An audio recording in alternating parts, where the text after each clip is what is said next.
I think I'm going to go ahead and get started, and hopefully the other commissioners will come in. First of all, welcome. And I always forget the number. What number is this now? Meeting? The ninth meeting of the commission. And I want to start out by saying thank you, and I say that with much gratitude to all of the commissioners. I know that for all of you, this has taken a lot of your time, whether it's from your work day, time with children, whatever it is, and it's a sacrifice for you, and it is truly appreciated. And I would extend that same thank you and sense of gratitude to the great folks who have been sort of staffing and presenting to us. And I say it at a time when I think that our work or that commitment of time is going to escalate even more, and I'm going to talk about that just in a moment. But sometimes I think that, and the various work that I've done and that you've done also, I think sometimes it's important just to kind of stop and do a reset. And so one of the things I want to do today, and yes, you have it in your materials, and I don't know how often you go back to it. It might be a good thing at almost every meeting, is to go back to the very purpose of the commission that we adopted. And so, excuse me, but I'm going to read this to you today. The Safety Commission has been established by Mayor Andrew J. Ginther as part of the comprehensive neighborhood safety strategy. The Safety Commission will identify, review, and recommend best practices to ensure our Columbus Division of Police has the best training, policies, and procedures to protect and serve our entire community.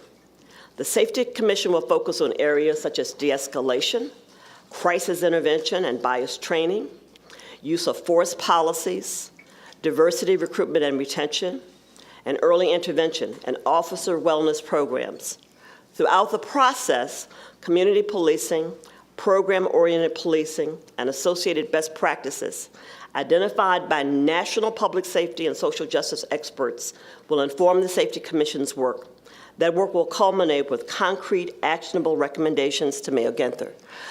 So what we've been doing for many of these meetings is to first find out what exists in Columbus and with our department. Mayor Ginther said at our very first meeting, and I'm not sure if he used the word, we have a good department. He says, but I believe we can improve upon it. It can be better. But we need to look beyond what we're doing and see what else could be added, to that. And so, for example, 21st century policing and all of that, something that we absolutely need to. But there's something else I think that, and it's more difficult to articulate, and quite frankly, is what keeps me up at night that we're not, saying, and I think this will be more difficult. I mean, I've gone through the process before of improving, but was already there. I'm going to read just the first paragraph of the executive summary of the report that I shared the last time. Trust between law enforcement agencies and the people they protect and serve is essential in a democracy. It is key to the stability of our communities, the integrity of our criminal justice system, and the safe and effective delivery of policing services. So although there is none of that language in what I just said our purpose is, I think we believe it's all there, and I think the mayor has actually used those words. So it may be the easiest part around the policies, practices, and procedures, but when we really get into, as a commission, trying to figure out how we can bring about more of that trust on both sides, that's the thing. And it absolutely isn't going to be easy, and we haven't, talked about it right up front. We probably won't until we get maybe into the community meetings and other things. But I always keep that in the back of my head, that if we're just looking at what's on paper, that's not going to do it. It's not going to get us to where we want to go. So I just wanted to share that. And then I want to talk a little bit this morning about our meetings. And I'm going to do it now because I need to come back to it, because I want the commissioners to think about this, and at the end we can talk about timing. And so Matt sent an email that I don't think he sent to all of the commissioners, but he reminded, and this is around timing, this is around meetings, so you know that, when we have our meetings, that probably when we first started, we said, we'd have meetings at different times of the day and evenings. We even mentioned Saturdays, okay? And Matt's right, it does seem that for the last X number of meetings, they've been more in the middle of the day, like now from 12 to 4 or from 10 to whatever. And it is, because he told me it is in his case, it's creating a challenge in terms of his work. So at the end of the meeting, I want to just raise the question with the commissioners. I mean, it's easier, I think, to kind of do the 4 to 7, but maybe Saturdays. But I also want you to think about something else when we're thinking about schedules. Remember, I think it was 2 meetings ago, Brian shared with you this thought around having community meetings, that they would be held, I think, in 3 communities, London, Franklinton, Hilltop, and the South Side. And that there would be 2 meetings in each of those communities.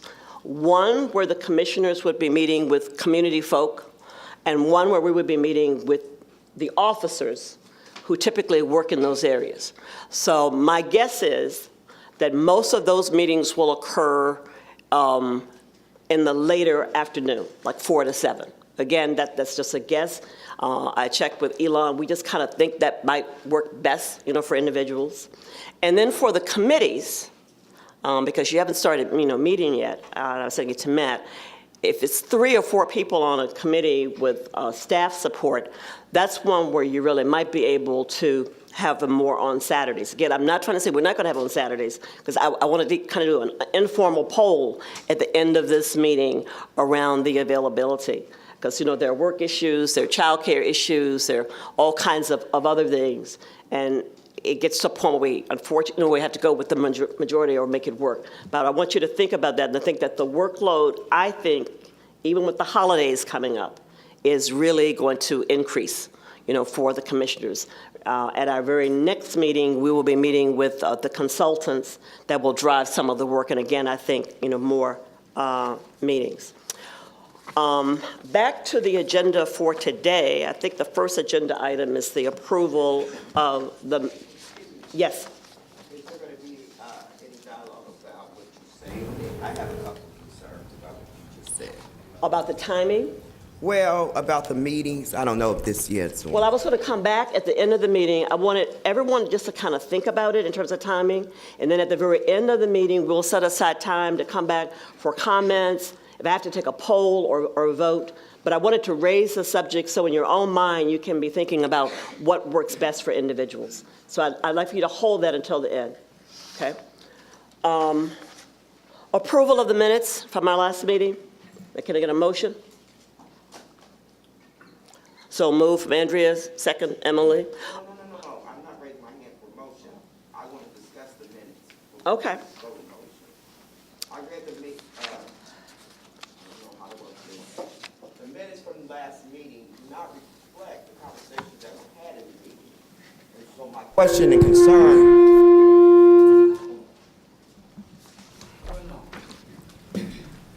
My question and concern is, where are the rich conversations that happened, not just in last meeting, but prior meetings?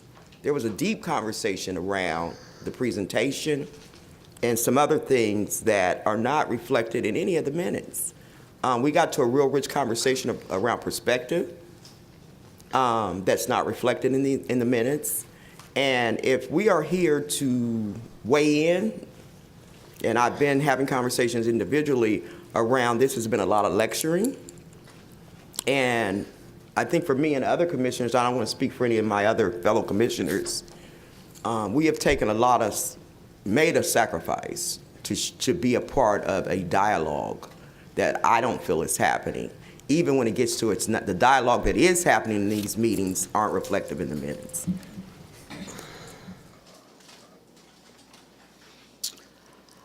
I would ask, yes, Elon. Let me just jump in and share. Just keep in mind that while every single comment may not be reflected in the minutes, know that all these meetings are being recorded. And so if folks want to see the more detailed conversations that are happening in the midst of these conversations, it's all there. We do not edit those videos. It is all directly to the point where what's happening and occurring in these meetings. So just know that it's not word for word in there, but just know that it's all being recorded as well.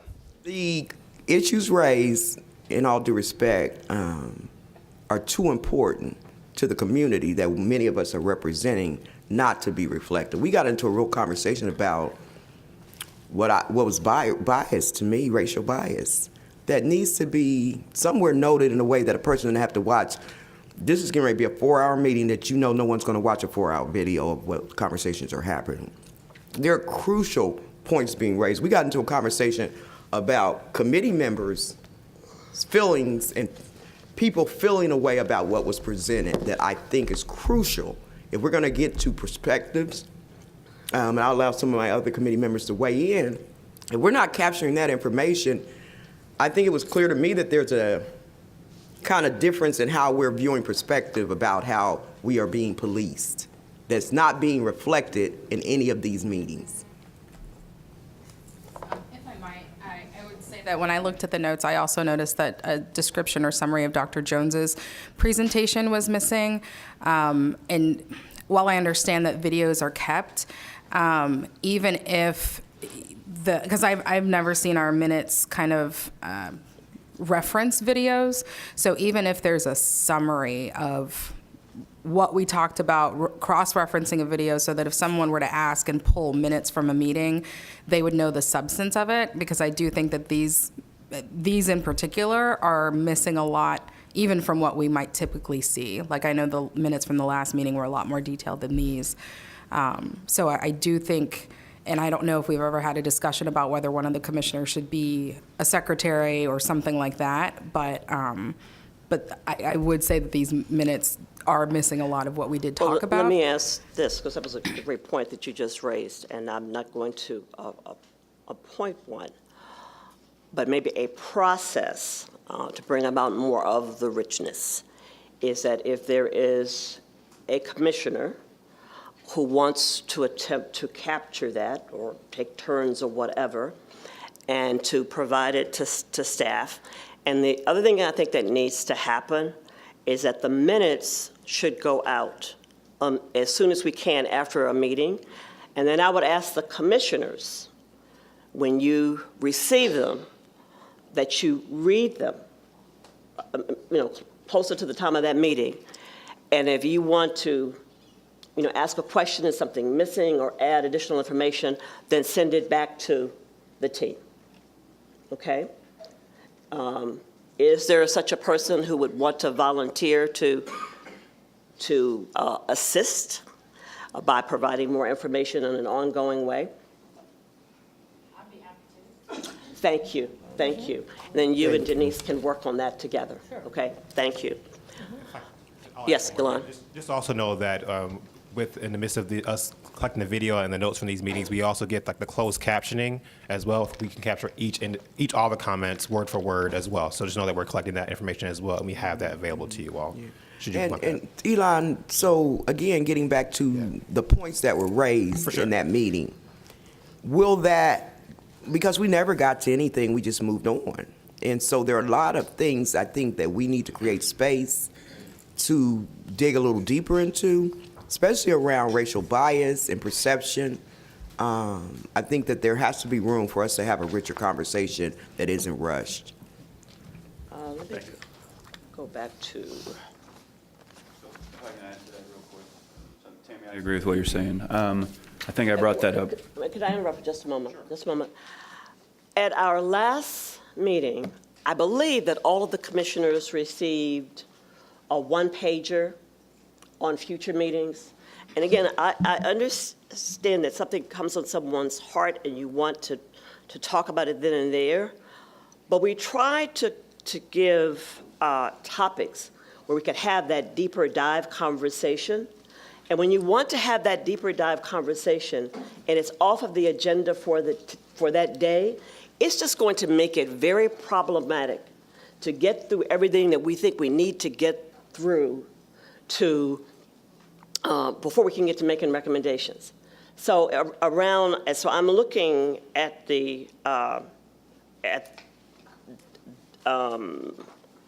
and I'm not sure if this is it. It says race relations. It doesn't even say bias, but there's 4 hours set aside in early January. I mean, for that particular topic. And again, if we go off too much on one that hits you right then and there, and we don't make a note and kind of park it and bring it back at the time, it's just going to be extremely challenging to get this work done. I would agree, but I would also say that it has to be equal. So it can't be that we're giving all the time to the presentation and no equal time to feedback. And I think we need to balance that out a little bit more so the commissioners have more space to, as we're giving our time to this, to weigh in, and that's just an offered up suggestion. Matt, I'm sorry, I cut you off. Your question? All right, now I have two things to say. Okay, go ahead. So the first thing, hopefully would be an easy solution on the minutes, is we have CPD updates, subcommittees, whatever the topic was, add something in there, just a discussion subtitle that captures the discussion. And then to your I'm point, sorry, what was your suggestion? a subtitle that simply says discussion, Oh, that in then the captures in the minutes, yeah, moving forward, that we have that. And even in this one, because I agree, I go through the videos, but I don't watch all 4 hours, right? If I miss a meeting, I skim through some of them. So it'd be good to see what the discussion was. And then we have these meetings, whether they're 3.5 or 4 hours. I would propose that at the end of each of these meetings, we add 30 minutes or use 30 minutes for those discussions. So everything we just saw, we then have open floor to discuss among the commissioners, which we did at one meeting recently, and I thought that worked out really well. I think it was maybe 2 meetings ago. So I would like to see that happen again. Okay. And I think from the conversation here that one of the things that that's missing is, so there was a presentation by Sergeant Brophy, and then so he presented around the problem-oriented policing in terms of what he'd been doing, but then there was a term that was used, that he used, that generated a lot of discussion. Actually culminating, I think, in my asking, could the commissioners provide him advice? And so what's missing is certainly that part of the discussion. It's his presentation, but it is not the discussion. And again, we're not going to do this word for word. I mean, minutes just aren't done that way for any event. But again, Matt, using your example, that would be a way we could have handled that particular piece. Yeah, I agree. Bullet points or an abstract or something of the conversation Yes. Okay. that we could then reference back to the video. Okay. And did you have 2 things? Oh, yeah, the other part was the suggestion at the Adding end the 30 of- minutes at the end, okay. Or not necessarily adding 30 minutes, but utilizing the last 30 minutes that are already scheduled, whichever is more beneficial. So what I will do for this meeting, I will ask staff to go back and to augment these minutes as best you can, and they will come back to the commission at our next meeting for approval. We will not approve them today. Okay? Thank you. One more quick thing. Elon, the conversation around the committees, I didn't see that in there too. So I asked a question about how the committee chairs were chosen in that process, and I think it was also a point that we had some dialogue around directly affected people being part of the chairing of these subcommittees. So I would like to see that, or when we're As gonna. I recall, you made an observation. You asked who made the decisions. I said I did. Sorry, I didn't hear you. As I recall, you asked, when we got to that part, who made the decisions about the chairs. I said that I did. I think you then looked around the room and indicated, well, why wasn't so-and-so or so-and-so possibly put in a position? And I didn't respond to you. I moved on. So I don't recall any further conversation from the commissioners about, you turned to them and you said, was that okay with them? And no one responded. And that's my point. Are we going to have some more dialogue there? I hadn't planned on it. But I And- would and just it- like to live more dialogue. Pardon? I would like to, I don't know if there's I space will today. consider that, but at this point, we're going to continue with this meeting. Okay. So the structure of the meeting, and you have your agendas in front of you. We basically, Commander Meter, you're going to get started, and you can see that we have several presentations. I will go ahead and say this as we're talking about it around structure. And again, I would ask if you've got a piece of note paper or just somewhere, however you take notes, that the presentations will be made. And you can see there are several of them. And then at the conclusion, whether it's Commander Meter or Ms. Davis from Ohio Peace Officers Training, will entertain questions, comments from the commissioners. Commander? Thank you, Chair. As we begin, I would just like to take a moment. As you know, I have attended most of these meetings. And as I go around the room, I would just like to recognize each of you. Ellen, Tammy, Brooke, Aletha, Vlad, Matt, Chair, Tracy, Emily, Andrea, Chief, Mr. Clark, and staff. I do want to take the time to say thank you for volunteering to become a commissioner. There was a process to get you here, and you raised your hand and said, I would like to help. And you have spent a lot of time and will continue to spend time here to provide suggestions to help Columbus Police be Columbus Police better. And although I don't know you, that's a testament to who you are. To say that I want to help in a community manner.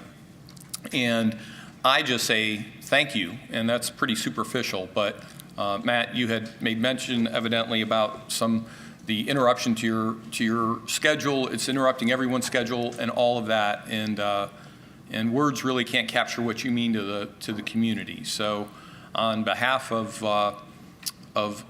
my staff and the Columbus Police, I say thank you for being a commissioner to make us all better. So with that, there's going to be several speakers, and I'm going to go over a bit of a brief overview of how we got here, actually.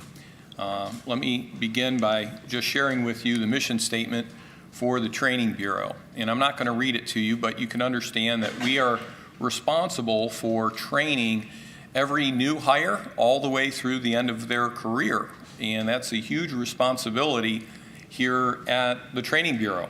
And as we take a look at our Training Bureau schematic, we see that I have the opportunity to lead it. I have 3 lieutenants. Lieutenant Jeffrey, he's over CIT, our Narcan program, and AED. Lieutenant Sansbury over basic training. All of the red ones have a sergeant over them, so he has recruit training and field training. I have a direct report that's a business manager, that's a civilian, and she has 2 security guards that are out front and also oversees a lot of administrative things here at the academy. Lieutenant Justice oversees advanced training, which is training after people graduate the academy, officers, through the end of their career. And then also ordnance section, and which is our firearms, and then defensive tactics. And ordnance has two shifts. So that is an overview of what the Training Bureau looks like and how many officers that we have. It's approximately 44. And then also not listed here are 2 recruit classes that also report to the Training Bureau commander. So I'm going to go over a couple of historical slides and then really jump in to 2014. So we have the NAMI, which is the National Alliance on Mental Illness, began in May of 2000 here in Ohio, and Lieutenant Jeffrey will briefly talk about that. And then the Attorney General, Mike DeWine, began the Criminal Justice and Mental Illness Task Force in 2011. That's led by former Justice Evelyn Stratton from the Supreme Court of Ohio. James Boyd was the first national incident that began in 2014, and I'm going to just go over national incidents that occurred with law enforcement. I'm going to go over mass shootings and also officer ambushes. So the next national incident that we had was the Eric Garner and the I Can't Breathe incident in New York, followed by Michael Brown in Ferguson, Missouri on August 9th. And then on September 12th, the first officer in this era was shot and killed on his way at the barracks in Pennsylvania. He was ambushed. And when I talk about the ambush, that goes back to what Dr. Jones had talked about last week with police legitimacy.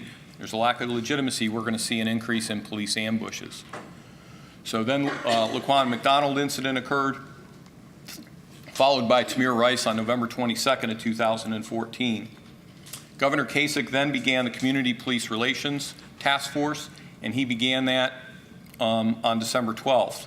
The following, just a few days later, President Obama, as Dr. Jones had talked about, signed Executive Order 13684, which began the 21st century on policing. 2 New York officers were shot and killed in response to the Eric Garner death. They were shot in an ambush on December 20th. February 15th was a seminal moment here because that's when I was assigned to the Training Bureau. And on February 15th, so I have been here since that time.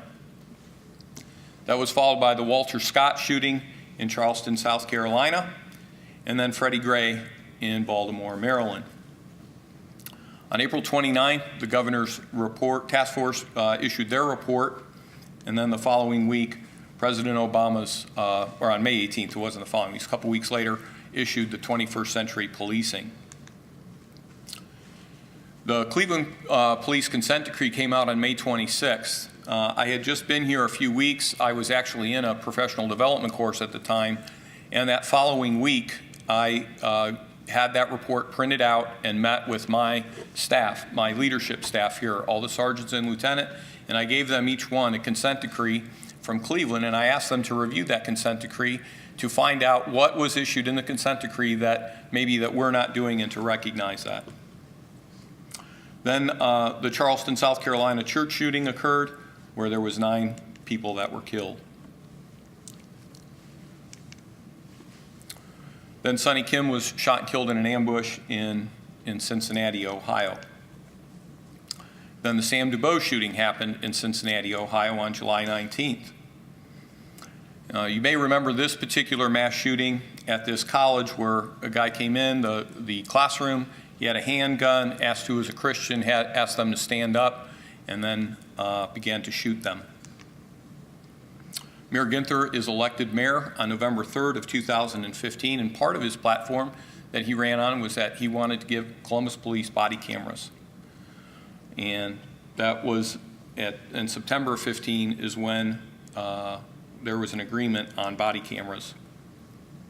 San Bernardino mass shooting occurred on December 2nd, and there was 16 people that were killed. Then there was 2 officers that were killed in an ambush in Hartford, Maryland. Kalamazoo, Michigan, you may remember this mass shooting where this was the Uber driver that was picking up people, and then he was killing and had fares in between his shootings. Belfair, Washington, a family of 5 was killed on February 26th of 16. And then our own officer, Steve Smith, was killed on an incident in Clintonville with a man that was mentally ill. Pike County, the road murders occurred, and that just was in the news last week. Henry Green shooting occurred on June 6th. Then the Pulse shooting occurred in Orlando, Florida, where that was our largest mass shooting up to that date. This is the only international incident.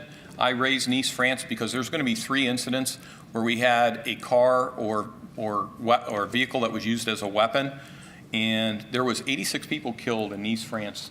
What we talked about internally after each of these 3 incidents was about a policy about shooting at a moving vehicle, and should we shoot at a moving vehicle? It's always been generally considered that we don't shoot at a moving vehicle, but then these incidents began to change that narrative.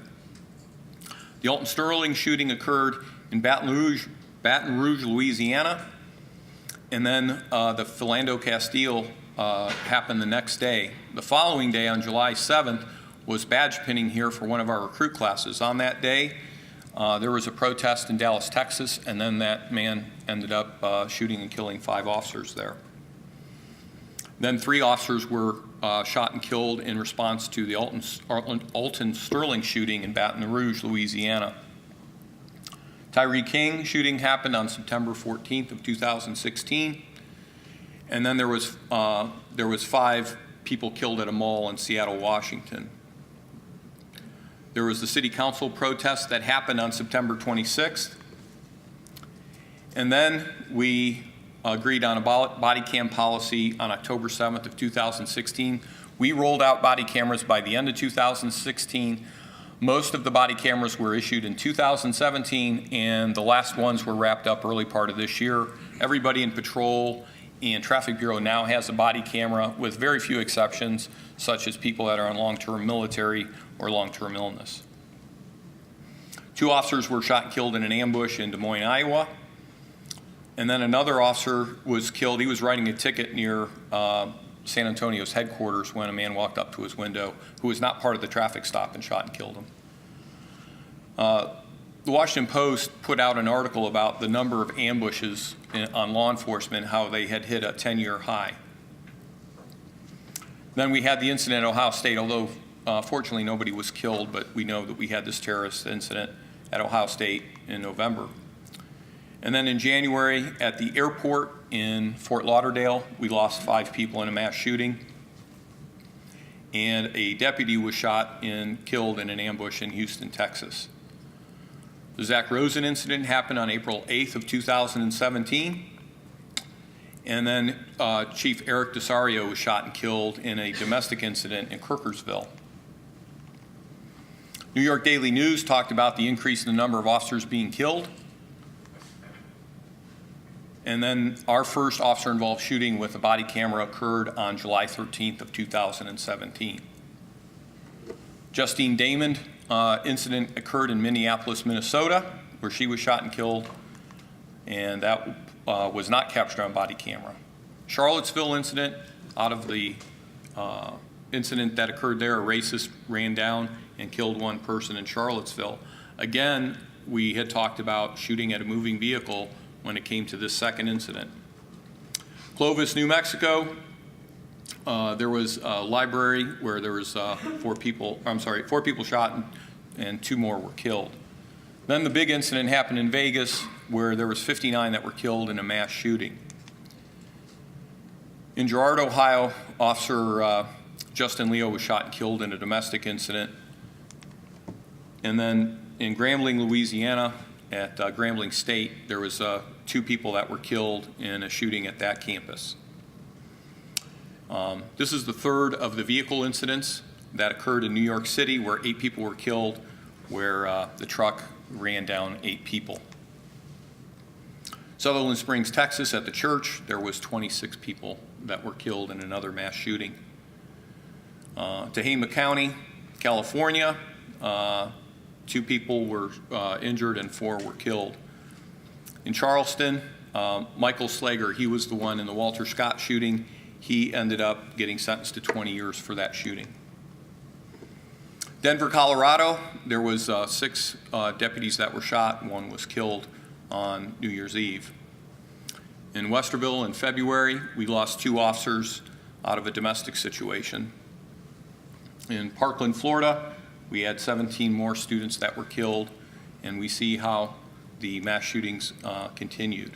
Then on March 8th, all of you good people came together and were formed for the Mayor's Safety Commission, and we see all of the incidents that led up to that. Since then, ABC News brought out an article about why 2018 could be an especially deadly year for law enforcement. Santa Fe, we had 10 more that were killed at a high school. And then we remember the newspaper in Annapolis, Maryland, where there was 5 people that were shot and killed.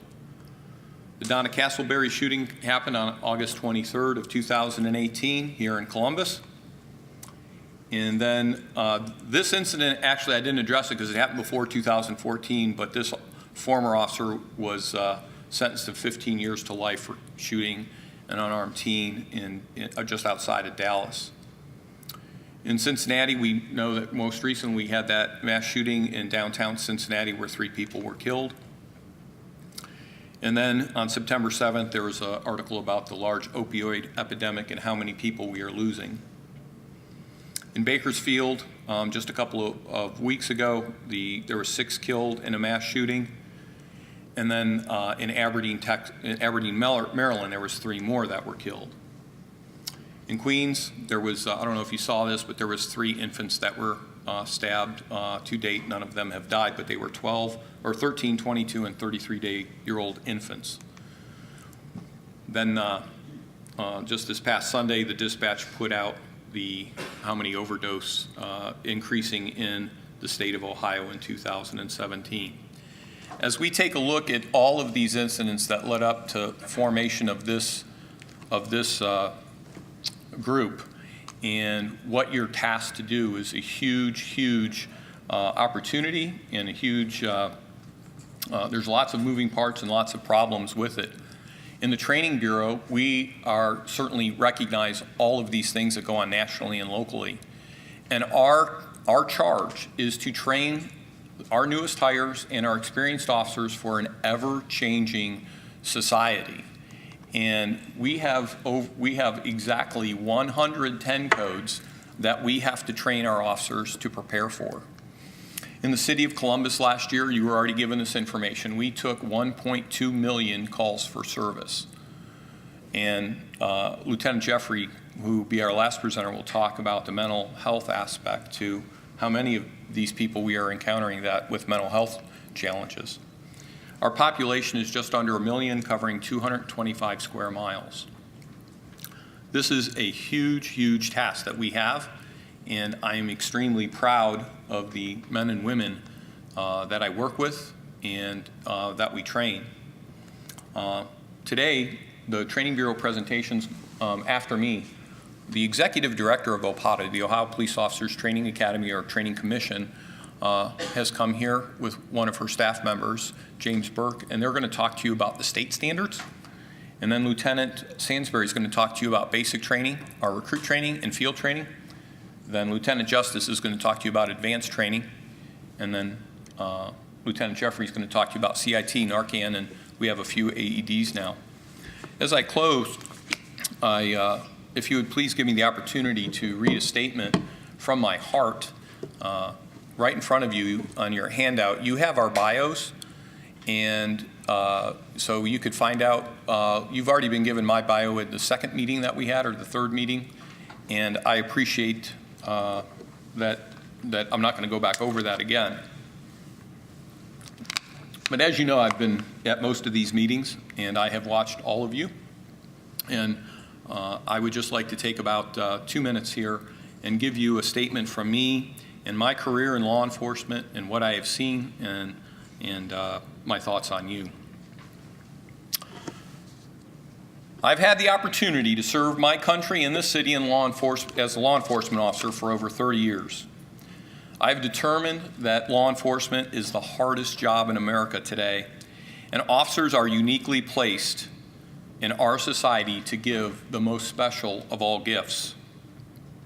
Officers are hired and take an oath to the Constitution. The oath is not to the president, not to the governor, not to the mayor, not to any other individual, but to the Constitution. And the Constitution is not a self-executing document, because it is the law enforcement officer who touches it on its most active parts on a daily, hourly, and even minute by minute. Officers are shot at, have knives pulled on them, spit on, punched, kicked, slapped, have rocks, bricks, and bottles thrown at them. They, of course, those same officers have to respond and take calls from service from the same rock throwers on a later call, because that's what taking an oath truly means. And yes, each one of those things has happened to me. I've worked on my birthday, my wife's birthday, my children's birthday, Thanksgiving, Christmas, Christmas Eve, New Year's Day, weddings, and every other important day of a family. What can actually be worse is, as a leader, having to tell my teammates that they have to unexpectedly work these days after having told them that they could have it off. Officers are expected to be a psychologist, pharmacologist, teacher, lawyer, EMT, empathetic counselor, and fully understand the legal authority to use constitutional force. Every action of the officer can be examined by the chain of command, teammates, judges, both municipal and common pleas, and appellate judges, the court of public opinion, through social media, traditional media, community activists, friends, and yes, even our own family. Yet none of these evaluators will be standing next to the officer at the threshold of a doorway when the officer has to determine whether to kick the door or to walk away, and make that decision within seconds, or if there's a luxury, minutes. When it is over, each of the aforementioned will hold strong opinion that the law should not have been enforced or should have been enforced, and that decision will be made with the luxury of time. Officers have to know how to work the computer, understand search and seizure laws, that changes at all levels, federal, state, and local. In front of you is several books of our policies, procedure, and that 3-inch 3-ring notebook is our teammate in the back, Jeff Furby. Those are all his legal updates over the last 6 years. Those are all the changes to the laws, not the laws, but the changes to the laws. Most recently, we will have new scooter laws, which is but one example of how our society changes and changes quickly. Our officers have to know CPR, DNA, policies, procedures, Narcan, opioids, how to deal with the mentally ill, and soon drones and smart dust. The officers are outfitted with a firearm, handcuffs, mace, baton, taser, radio, flashlight, and now body cameras, so that everyone will decide what the officer did was right or wrong under fluorescent lights.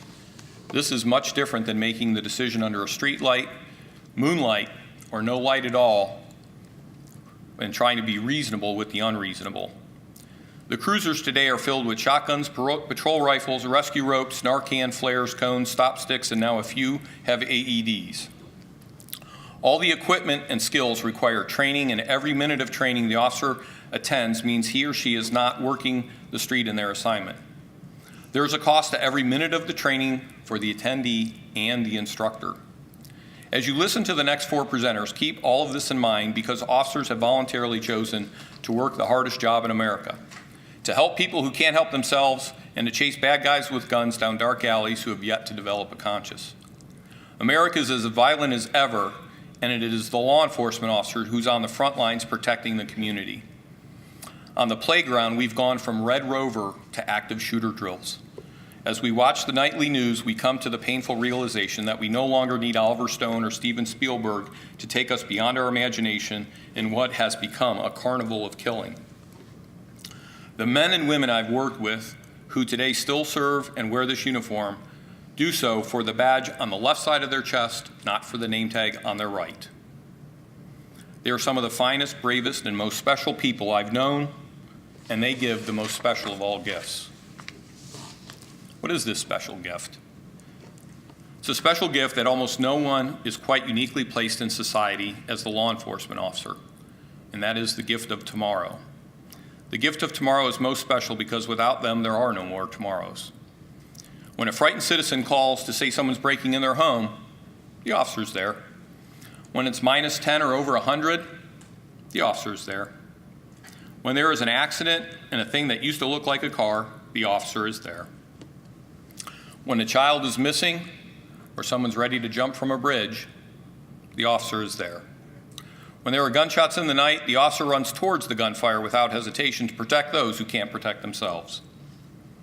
I pray that when my children are 60 and when my grandchildren are 60, when my great-grandchildren are 60, that there are men and women exactly like those officers today who are willing to put others before themselves, put their lives on the lines, and tell the citizens that they have the hardest job in America and are willing to give their life for people they never met so that they can have the gift of tomorrow.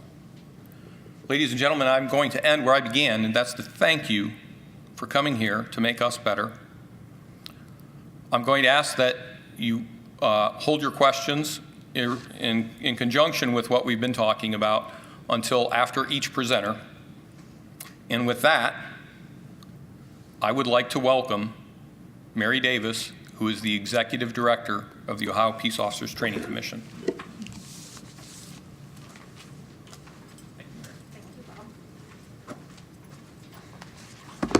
Thank you, Bob. And good afternoon. And thank you. And I appreciate the opportunity to be able to come here and share with you the structure of Ohio Peace Officer, the certification and training. It's not something that many people are aware of as far as how officers are certified, decertified, or the training requirements that my commission sets the minimum standards for. So first of all, to explain what... Just a moment, since we're off schedule. You still have 35 minutes for your presentation and questions. And questions, okay. Just about 1:30. Okay, which, and hopefully myself and James will finish up in plenty of time that you all can answer or that can ask questions. So as it was referenced earlier, if I talk about something and you've got a question, if you'll make sure you make a note so that we can try to address that for you later. But the Training Commission is established by the Ohio Revised Code. It is 10 members that are appointed by the governor and confirmed by the Senate. The commission then appoints myself, the executive director, and we operate under the office of the Ohio Attorney General. That is who my budget is from, and the commission's appointment of an executive director must be in agreement with the current Attorney General. So there's really three facets of the commission that we have regulatory authority over. The first thing is the certification and decertification of Ohio peace officers. There is only one type of officer in Ohio, and that's a peace officer. So whether it's a Columbus city officer, a Franklin County Sheriff's deputy, they are all certified peace officers that are certified by the Peace Officer Training Commission. To become certified, you must complete basic training and pass the state certification exam, and then also hold an appointment with an agency. So certification is really twofold. It's not just going through basic training and passing the state exam that certifies you. You also have to get appointed by an agency, and then you become certified. The decertification piece of peace officers, we are also very limited in who we can decertify. That is all laid out in statute. And in general, it's for a felony conviction, or if a peace officer was indicted for a felony and they were found guilty of a misdemeanor and voluntarily relinquish their certification, we may revoke those certifications also. So that's the first piece of what we do. We certify and decertify peace officers. The second piece is we set the minimum standards for basic training. So I'm sure you've heard a lot about Columbus, their academy, and their basic training program. My commission sets the topics, the hours, the instructor qualifications for that basic training program. A local academy such as Columbus then does the training with our oversight to make sure that they're following the minimum standards that are set. And then after a cadet finishes that training, they set for our state certification exam. So that's the second piece of what we do, which is oversee basic training. The third piece is then once you've got a certified officer, there has been throughout history legislative mandates that have been made requiring all peace officers to get training in a certain topic. For example, one of the last ones was in 2012. There was a law made that every officer receive training in human trafficking. So we added that topic to basic training, and then we still had to get trained all of the currently certified officers. So then we provide avenues to get that statutorily mandated training done. And then there's another thing in Ohio called continuing professional training. We refer to it as CPT. Other professions may refer to it as a CLE or a CPE. It's those continuing education credits. For peace officers, it's called CPT, and the commission, based on available funding for reimbursement, sets those number of hours annually. James, later on in the presentation, will go through the historical CPT in Ohio, but unfortunately, both in 2018 and just announced for 2019, there was no funding available to mandate continuing professional training for peace officers. Another statistic that many people, and maybe we have somebody who wants to take a guess, how many certified peace officers there are in Ohio? I don't know if any of the commission members would have any idea on how many certified peace officers we have. Higher. We have just under 34,000 certified peace officers in Ohio, and those officers make up over 956 law enforcement agencies. So Columbus is one of nearly 1,000 agencies in Ohio. I'm sure many of you are aware our Ohio Constitution is written very much as a home rule type of constitution, which gives power and authority to the local jurisdiction, whether it be a large city like Columbus or a small burg that's got one stop sign. If they've got a governmental body, they are their own political subdivision. They have the authority to create a police department or a township department. So we do have quite a few. When I believe the stat nationally, and maybe Bob or one of the other academy staff can make sure I'm right, but I believe there's around 18,000 law enforcement agencies in the country. Ohio has almost 1,000 of those. So who we oversee and what we oversee for them, we do on a very large scale. So what we make applicable for the city of Columbus also has to be applicable for your smaller departments that may be, thank you, that may be one person. So, and I've got a handout. I didn't want to get it mixed in with all your paperwork, but if somebody can hand that out, is what this first document is. It is an overview of advisory group recommendations that were provided to the Peace Officer Training Commission in 2015. Commander Meter referenced the governor's advisory group, the governor's task force that he then turned into the Ohio Collaborative. Around that same time period, I believe it was literally within days, Attorney General DeWine also appointed a very diverse advisory group to look at how we were doing police training in Ohio. And out of that advisory group, there were 29 recommendations made to the Training Commission. And what this sheet is it's just an overview of each of the recommendations and then how many we have completed. You can see at the top, out of the 29, we've actually completed 24. We are in the process of implementing 2 more, and there are only 3 that have not had action taken on them at this point. The black text that you see is the recommendation. The red bullet points under those are action steps that we've taken to implement those.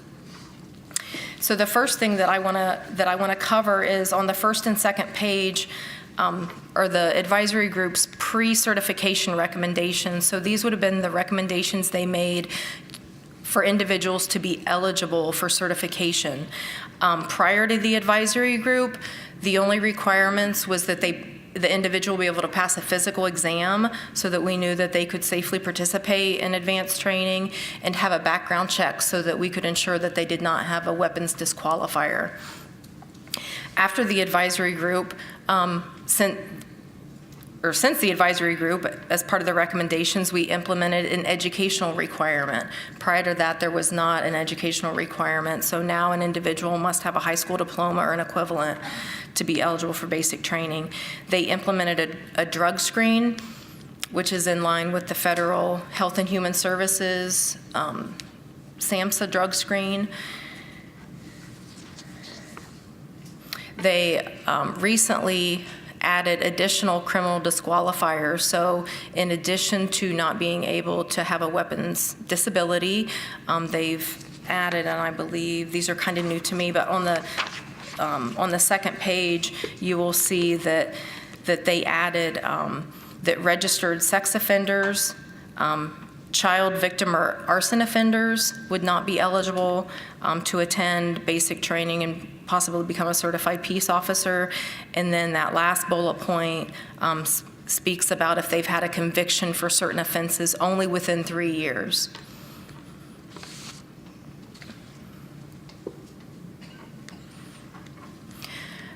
So James is going to talk about then the certification requirements, which is what that handout goes on to speak about. One of the 2 things that's really notable that came out of basic training is prior to the advisory group, there was a administrative code that put a cap on the amount of hours that the commission could establish. So we could not mandate training over 650 hours. That was concerning to some. And when we looked at the hours that Ohio required as minimum basic training hours compared to the rest of the nation, there was a real desire that both the training hours and some of the topics that were covered, that we needed to add topics, that we remove that cap, which it has been. And our curriculum effective in July of 2018, we are now at 728 hours. So just a few years ago, there was a law that said we could not go over 650. That barrier was taken away, and hours are now at 728. The other thing that we've done with basic training is we've substantially increased the number of scenario-based training hours and the student-centered learning activities within basic training, which, while it takes more time and more instructors to implement, is just a much higher level of training to help the students retain instead of just hearing a lecture. So, and now I'll have James, I'll ask him to speak to you specifically about what we've done in basic training and then also cover the continuing professional training requirements. Again, like Mary said, thanks for having us here. Appreciate you asking us to come and speak on this and volunteering your time.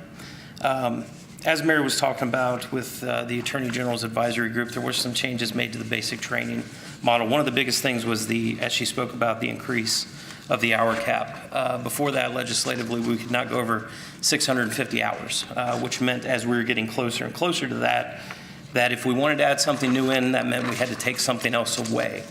Which was a struggle for us as we look to, as she said, add more scenario-based training, more decision-making training, things like that for recruits, because as we know, those take more time. They're also instructor-heavy, so we would have had to remove something to put that in. It also allowed us to establish an order of topics.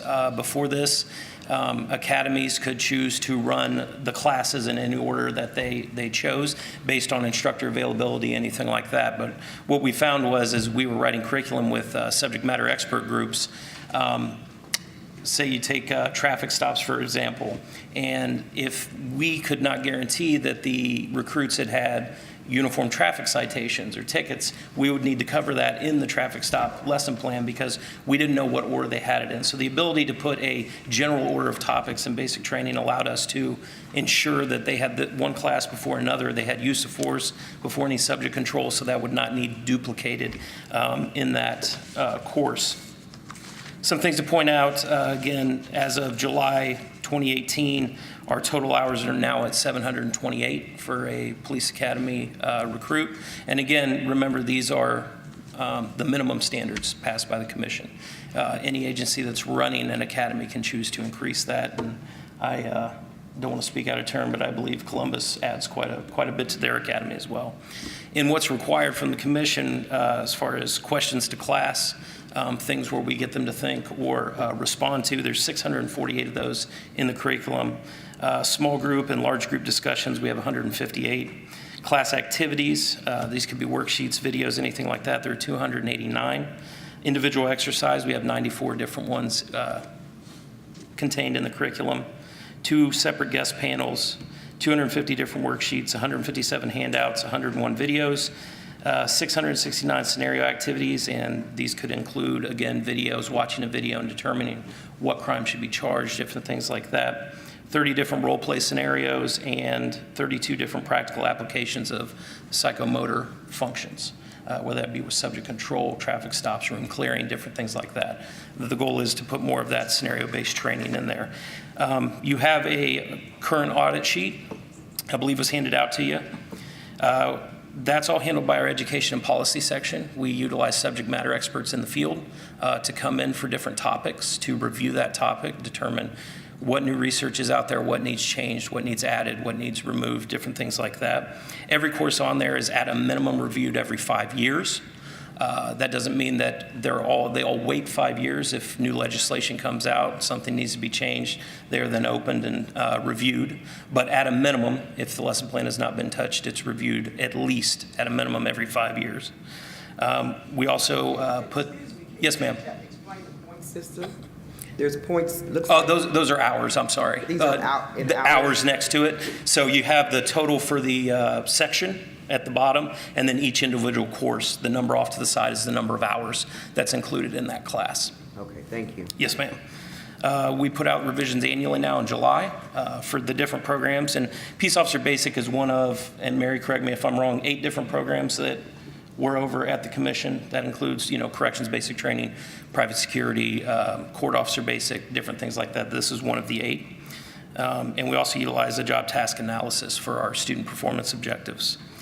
Changes since 2011, and I saw in your handout you had curriculum audit sheets Going back in 2011, the peace officer basic training was at 582 hours. We've obviously raised that to where it is now 728. You also have a handout with our yearly stats for training academies. It's the one that's a bar graph, and this is something that Executive Director Davis printed out. And this was from they're passing it out now. This is from 2017, and it just gives you every different entity that ran a basic training school in the state of Ohio during that year. How many academies they ran, the number of students on the third day, if any skills were failed, whether they were PT or other than PT, how many drops, medical extensions, military extensions, how many were eligible for the state exam, all the way through to the totals for the year. And on the last page there you see Columbus PD, which had and these were all sorted by average exam score, if I'm correct, and out of the state in 2017, Columbus PD was the academy in the state out of all of these that had the highest average exam score of any academy that ran, which speaks to the training that they're doing here.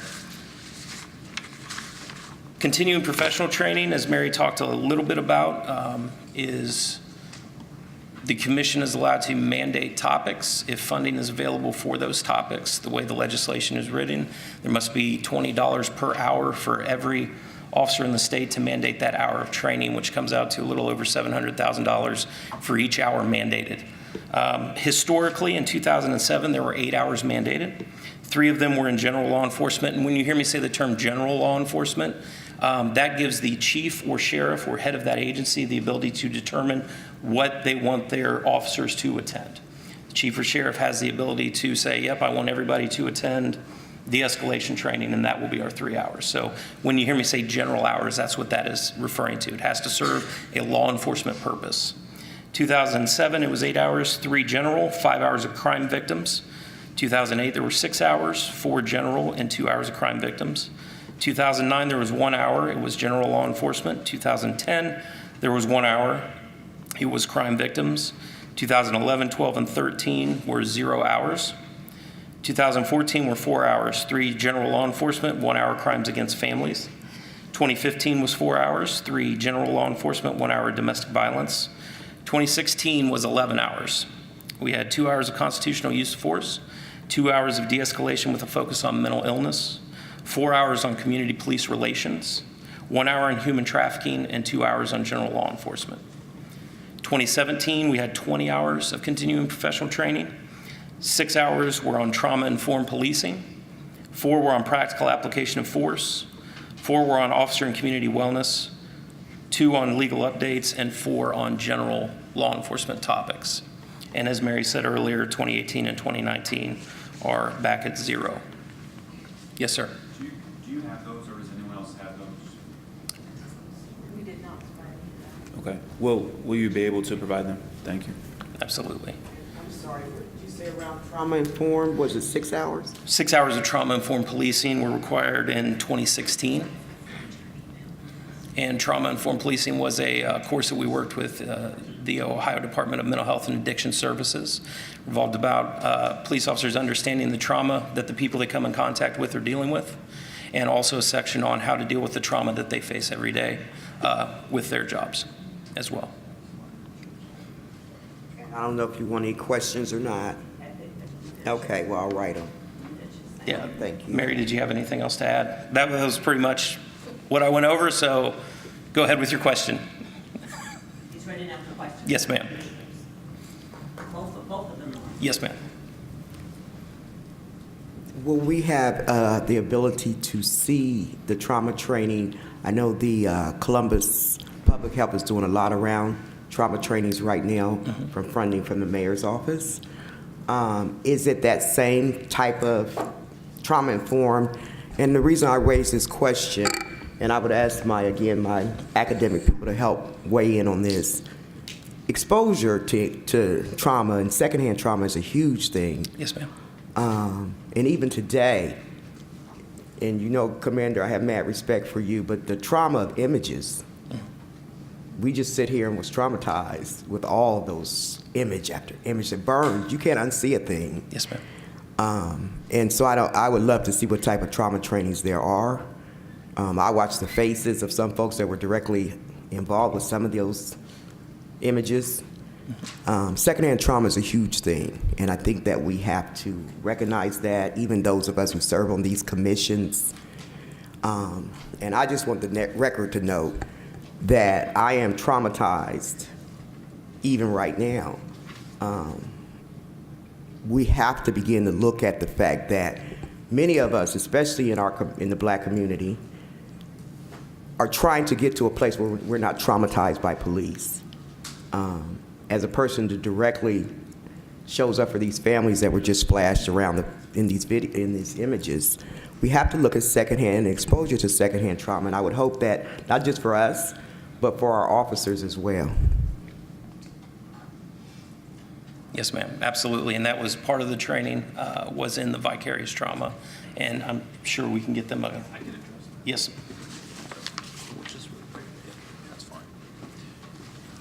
All our lesson plans are public records. So if anybody, you want a specific request on that particular, we can provide that lesson plan.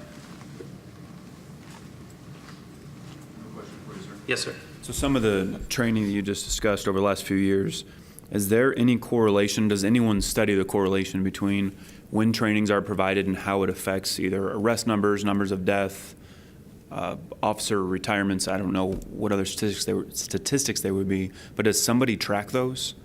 As far as officer deaths or number of retirements, things like that? Is that So what I guess you're what I'm looking asking, so when you look at, you have these trainings that have come out each year, right? Yes. So if you do 100 hours of DUI training and you see no DUI change, increase in arrest, decrease in arrest, then how do you know what to offer the next year? So my two-part question. First is, does anyone correlate that? And second, although we're not doing trainings now because of what the executive director described, is there, in the future, how will those be determined? So the short answer is no. There's not studies on those correlations being done. The way that the topics are chosen is the entity or organization that is putting the money up for reimbursement gets to choose what the critical subject is for reimbursement. So, for example, if say Nationwide Insurance Company would want to come forward and say, hey, here's $25 million so that all the peace officers can get 40 hours of training in 2020. But for us to give it to you, we get to pick the topic, and we want it to be on OVI enforcement. The funding authority gets to establish what the topics are. Does that make sense? Makes sense as you've explained it, but I don't think that's best practice of how it should be chosen. Mm-hmm. I don't think the funder should decide what. I think the agencies that need it should request what they need, and the funding should provide what's best for the agency. Could I follow up, please? Could you name the funders? So in the past, it has been the Attorney General's office. Is that is that the only one? Yes, as I'm looking through, and we'll provide Bob, Commander Meter, with historical continuing professional training topics so that you guys can have that. But from what James read off, from 2007 through 2010, you'll notice that the topics revolved around crime victims, and that's because there was a large pot of money available in the Attorney General's Crime Victims Fund that they could use for training. So those first 4 years, it was funded by crime victims' money. For 14, 15, 16, and 17, it was funded by the Attorney General's office from operations money, and it would have been 15, 16, and 17. The Attorney General chose to use topics that were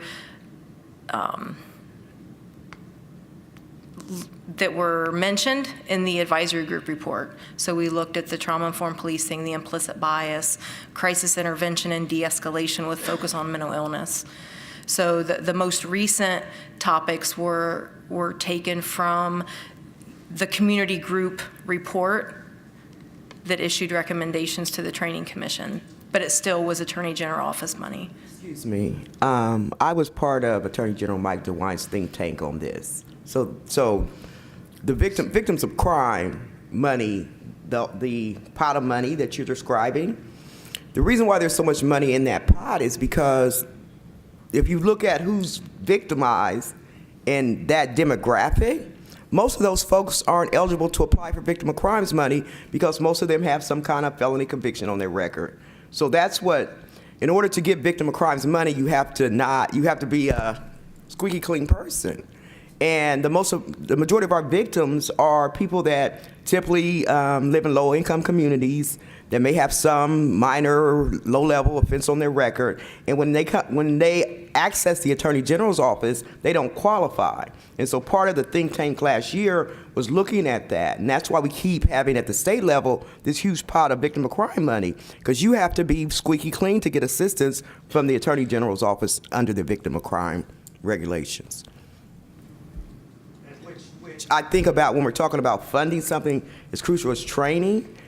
To your point, Matthew, I think and that's a huge recommendation coming out of the committee, training is too crucial right now for us not to be looking for other funding sources. I would like to lift that as well. And I appreciate that sentiment. I also agree, and as I would say most people in this room, that our officers, they're going to respond how they train. You've got agencies that have the financial resources and the staff to train, but when you're talking about 34,000 officers in Ohio, they don't all have those kind of resources.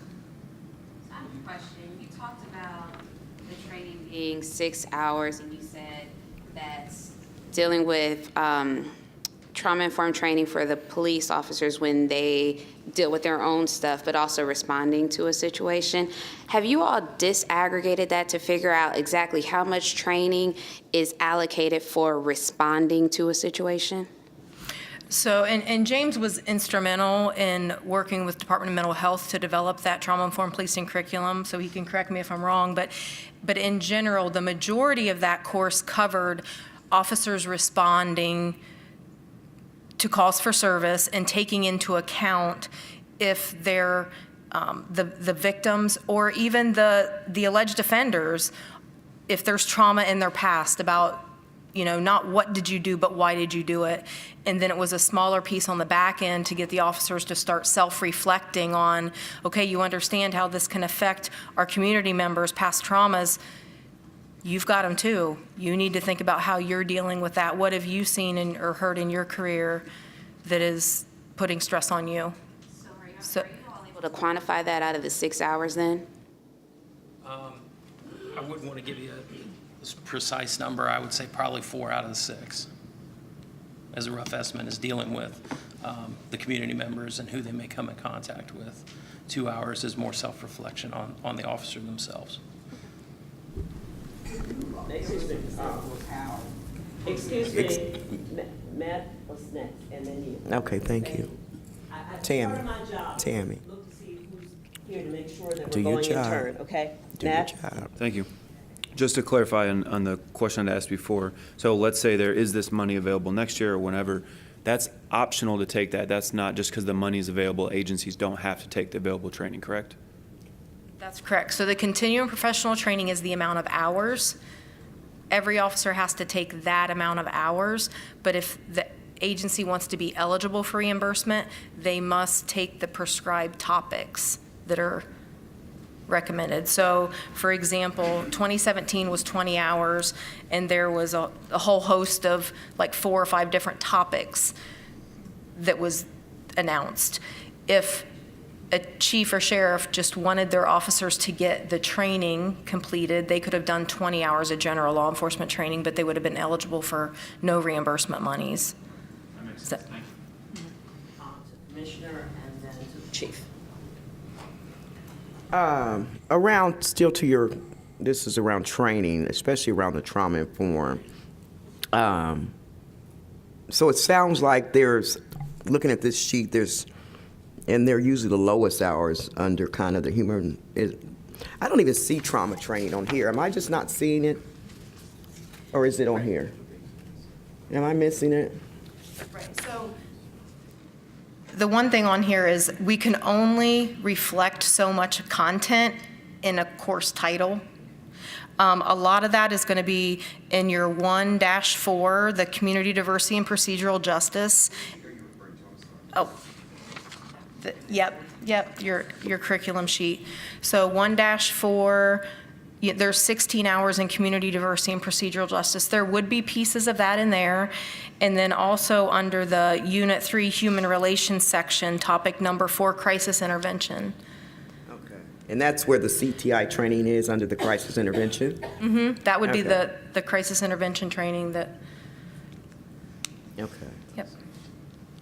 And all officers are required to have these hours, so is that 3? Is that what this is saying? Or am I just not looking at The it? 3 for Crisis intervention, I'm sorry, 16 and 20. Okay, so it's wrapped up with It's other stuff. Is that what you're saying? A yes. part of several Right, it's trainings 20 at a hours time. of crisis intervention, which is, it's more than just CIT. Like, you know, we go into developmental disabilities in the crisis intervention. We go into some interview tactics for people in crisis. Mental health is covered in there. This guess is the- also basic training. So this would be, And then is this there sheet would- refreshers each year after the basic? This sheet would be what they have to complete in basic training. Yeah, in my order point I'm trying to get to is, then how, if there's no refreshers, they just get at the basic, and there's so much new science and all that stuff that's happened since their training or basic training, where's the refresher? Especially around crisis intervention and thinking about Jerron Thomas, who called on the mental health call. We couldn't figure out where was the CIT officers in that situation, and I don't remember the gentleman's name that was shot at Westerville Hospital on a mental health crisis and killed. But trying to figure out how, is it all officers go out, or there's one, maybe you can answer, one officer assigned to be that CIT person on those type of, what we know may be mental health calls? That's Maybe this is good. a question that's better answered, because this is sort of the entire state. Yeah. And we're really interested in Columbus. So, Chief, could you answer the question specifically for Columbus Yes, officers? I want to make sure that the commission understands, right now, we're on the subject of the state mandates, what the state provides for basic training, and then what they allow for and provide for at the continuing professional training.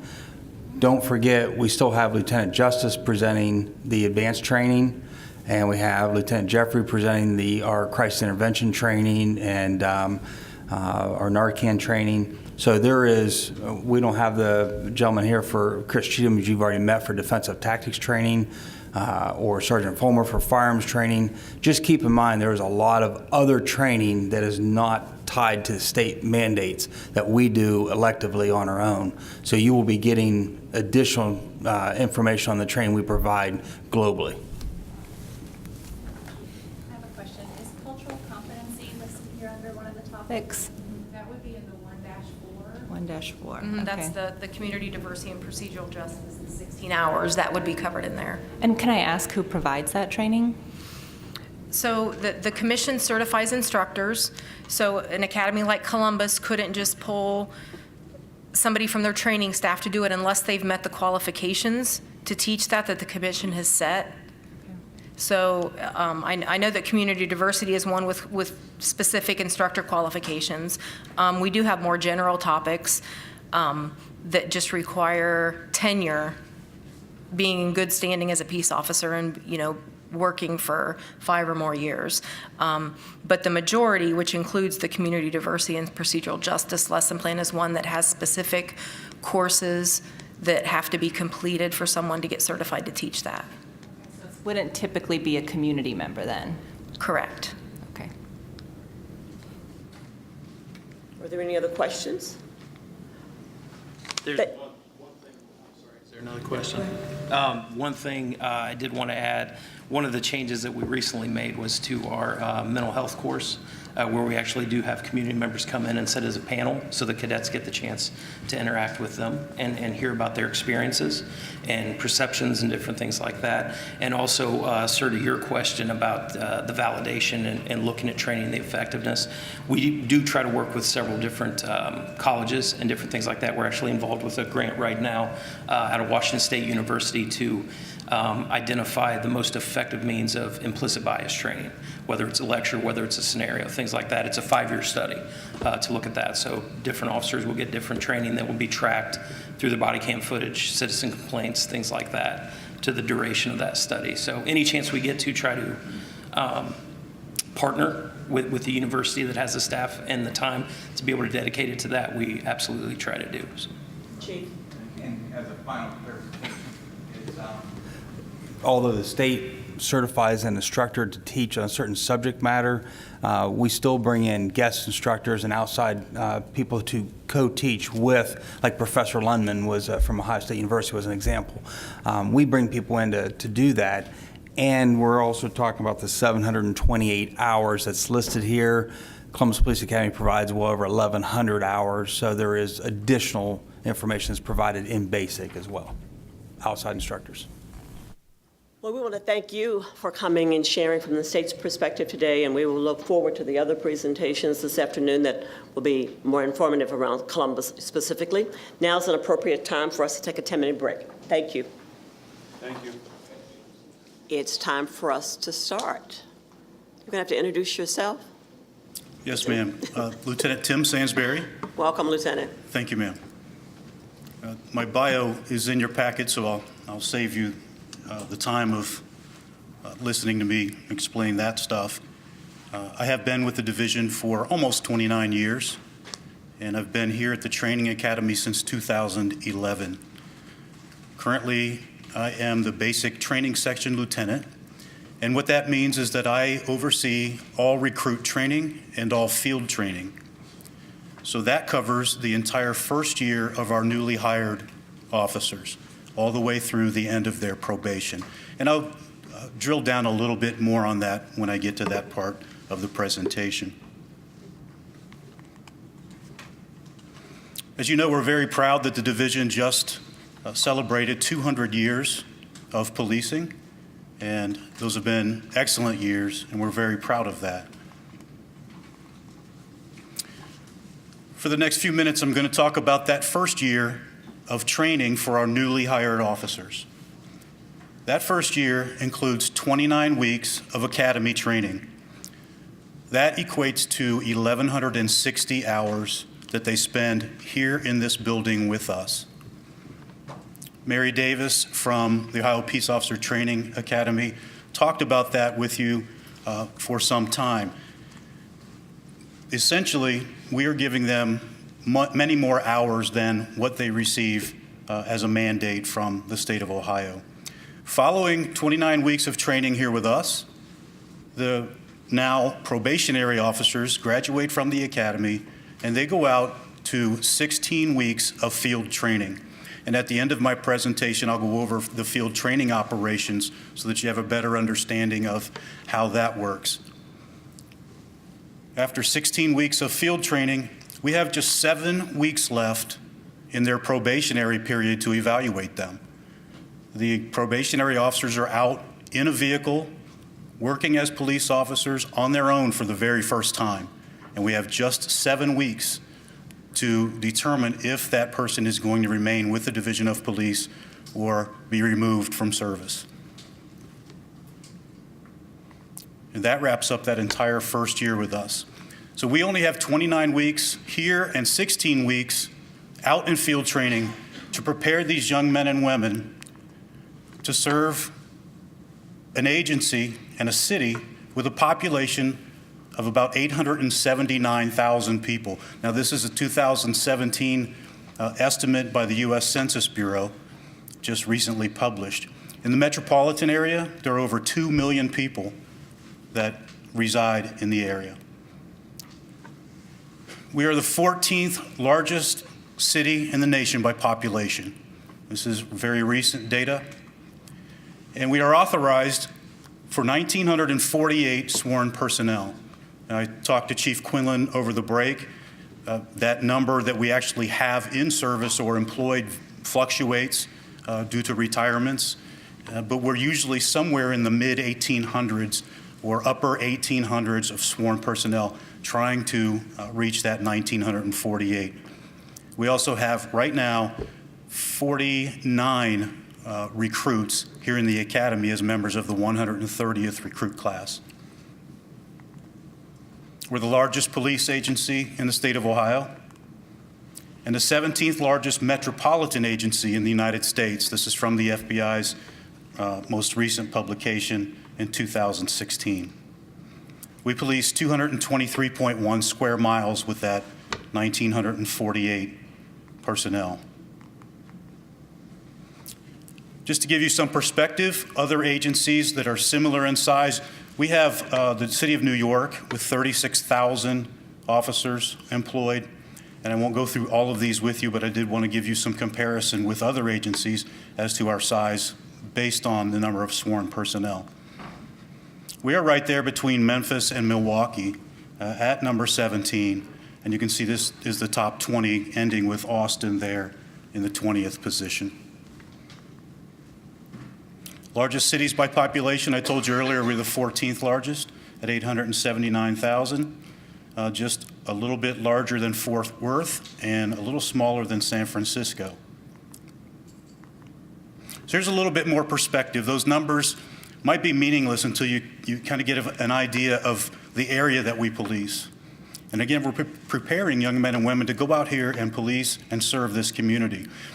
This is essentially the city of Columbus based on the Outer Belt, but that's the city with its boundaries. 223.1 square miles.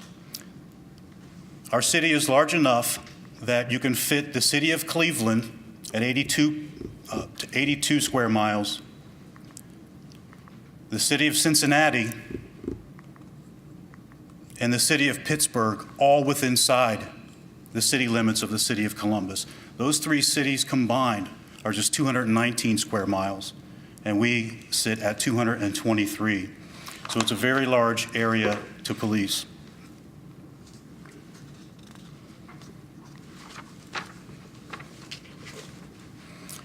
If you examine the per capita number of officers, we have far fewer officers than Cleveland, Pittsburgh, and Cincinnati.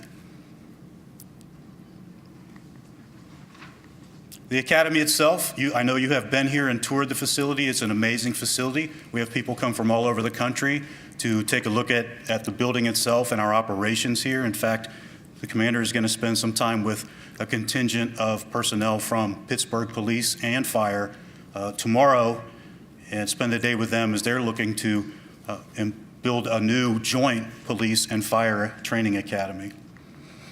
It's approximately 180,000 square feet. It's an amazing facility. But what really makes the agency and the facility itself are the young men and women that enter these doors and spend 29 weeks with us so that they can go out and serve. The building itself is just brick and mortar. It's those individuals that have the desire and the heart to go out there and work in the communities to try to make it better. And it's our job here in the basic training section to help them do that. And we make a promise to them and their families at the very beginning that they will not leave this academy and go out and serve the community until we know that they're capable of doing that in a safe and professional manner. So not everyone makes it through training. And I'll talk to you in just a few minutes about the attrition rate and how many people are actually unsuccessful as they try to make it through the police academy. You also need to understand that we are currently training 14 other police agencies from the area. And I'll just briefly give you an idea of those agencies.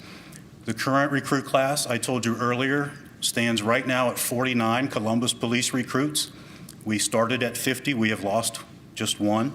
And we also have 15 other agency recruits in the recruit class.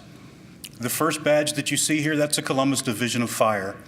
We are training Columbus Division of Fire bomb and arson investigators, and they come through the entire academy. They do everything that the regular recruits do, and I think we're on our 14th Columbus Fire recruit. The gentleman that we have here right now is 52 years young, and he is doing an excellent job. We also train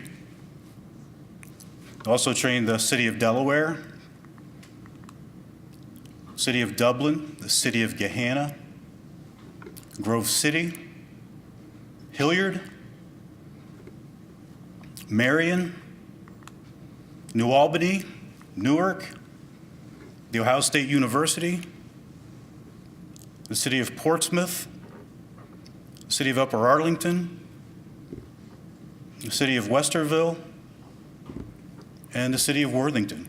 All of those agencies have entrusted the Columbus Division of Police and the Training Academy with their newly hired officers. And they do pay to attend. They could go other places for free, but they choose or opt to send their recruits here. And it's working out very nicely for the community. The level of communication and ability to work together throughout their careers is really going to pay off for the city of Columbus and other Central Ohio agencies. The mission statement of the Columbus Division of Police, basic training section, essentially is to prepare entry-level officers to perform the police patrol function. That's what we're training them to do. They may eventually someday go into other areas other than patrol, but our job here is to train them to work in patrol. And we're developing skills, knowledge, and attitudes.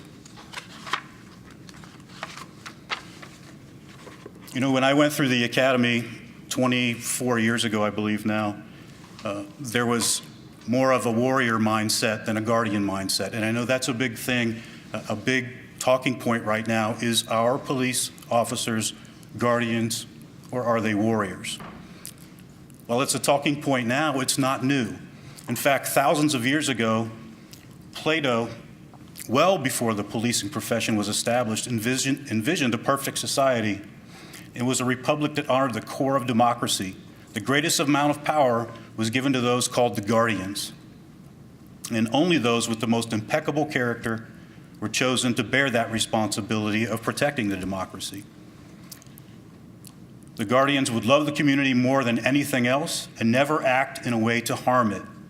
They would be entrusted to preserve its ideals and the sanctity of human dignity and life itself. I go over this with every police recruit class. We work together in several areas to promote officer wellness, and we do discuss this. We want them to adopt that guardian mindset.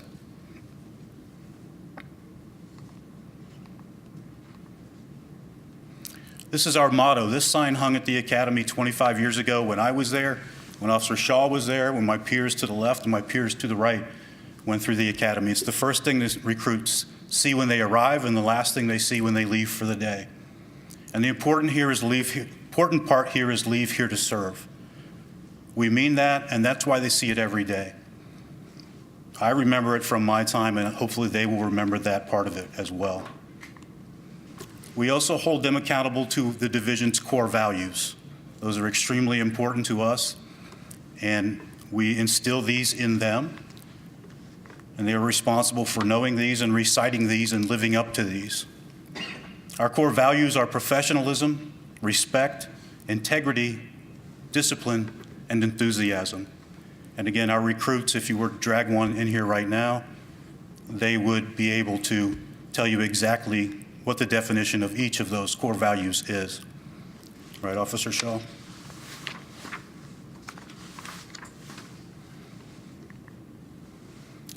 All of our training revolves around four core principles: ethics, constitutional policing, community policing, and our policy. We train to policy with everything we do.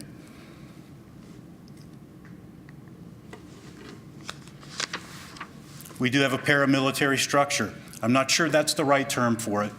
Paramilitary for us does not mean that we're out there doing military formations, using military-style equipment. For me, it's another way of saying it's a high-stress academy. It's stress inoculation. We do put a lot of stress on our recruits. We want them to experience that stress here so that when that stress happens to them on the streets, as they're serving you, they're prepared to handle what comes along with that. All sworn Columbus police officers attend our academy. We do not accept lateral transfers from other agencies. So if you see a Columbus police officer, know that they did come through this academy at one point. We do train other agencies. I told you already, it's 29 weeks. And I also cautioned you that not everyone successfully makes it through the academy. Approximately 85 to 90% of our recruits do make it through the training academy. Our attrition rate is generally about 15%, and that lines up with national averages if you look around the country. Various reasons or causes lead to departures from the training academy. Personal reasons are often cited. Arriving to the academy out of shape or unprepared in one way or another. All of these things can lead to attrition.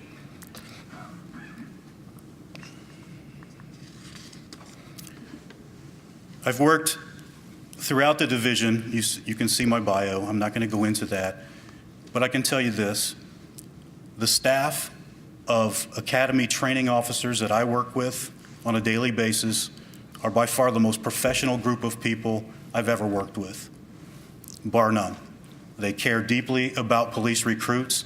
They care very much and are very passionate about providing the best possible training that they can. And I don't know that they hear that enough, but they do an outstanding job in preparing our recruits. Our recruits come to us from all walks of life: second careers, college graduates, high school graduates. The typical recruit class, the average age is 26 years old. That was the average age of my recruit class, and it's the average age of most. This is different. Approximately 50% have a bachelor's degree. When I went through the academy, I think there were 4 individuals in my class that actually had a college degree.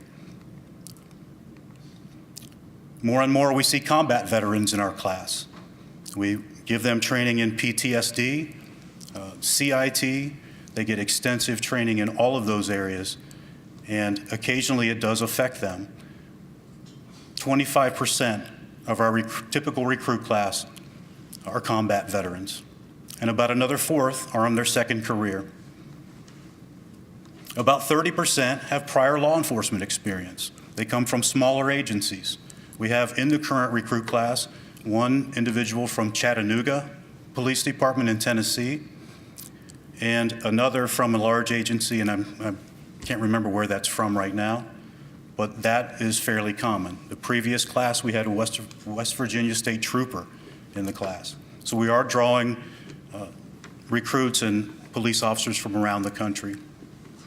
And about 1/4 of them I call legacy officers. They have a family member in law enforcement. And of course, millennials are about 95%. What age range are you qualifying millennials for that stat? It's, no, I just had the definition, but it's the original definition of millennials, the individuals that coined the term. I can get that to you after the meeting. I just taught it in another class, and it escapes me right now. Okay, thank you, sir. You're welcome, sir. Again, our recruits come from all walks of life. This is a recruit class on the very first day of training. They get a lot of individual attention. Again, we do put a lot of stress on them. Although you can't see this officer's face, you may recognize her. She appears throughout this presentation.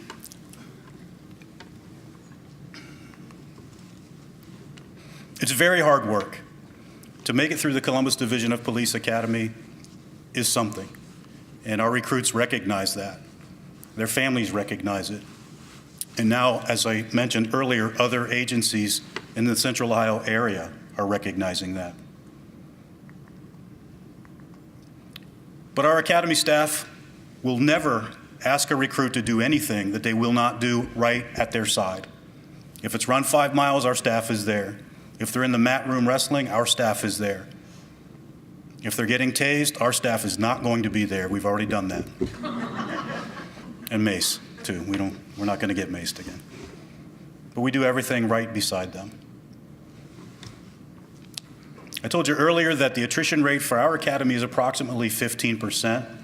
And this is an analysis of the most recent recruit classes this is 6 recruit classes.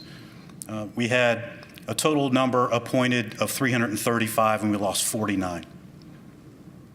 And you can see the reasons out there on the left. 7 were medical, 4 failed state standards, 3 failed Division of Police standards, 20 for personal reasons. 1 was terminated for disciplinary reasons. That's just 1 out of that entire group. 12 physically unprepared. And 2 just kind of went missing, and we didn't get the opportunity to ask them why they were quitting. In fact, we spent an afternoon looking for one of them.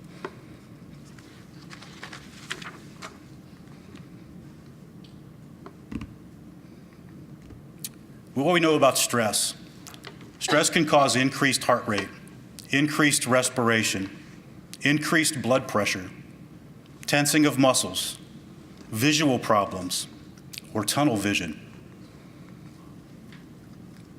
auditory exclusion, increased perspiration, and an inhibition of fine motor skills.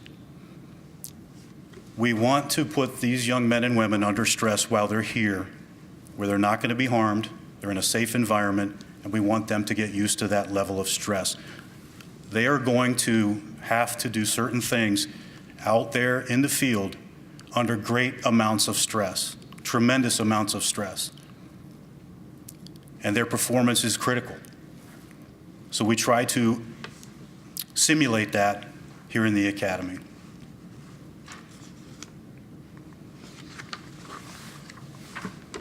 A system of training and practice that conditions police personnel in the management of stress exposure incidents will substantially decrease the frequency and severity of errors in their tactical responses and substantially lower the amount of physical or emotional injury they will suffer from those conditions. This is stress exposure, stress inoculation. We hear this occasionally from police officers that return. They've been involved in some sort of an incident. And often they say this, I'm not sure how I responded, I just know my training kicked in. And that is a compliment to us because that meant that training stuck with them. And their response was based on that training that they received and the continued training that they will receive. But this is a great thing for us to hear. We provide the very best training possible.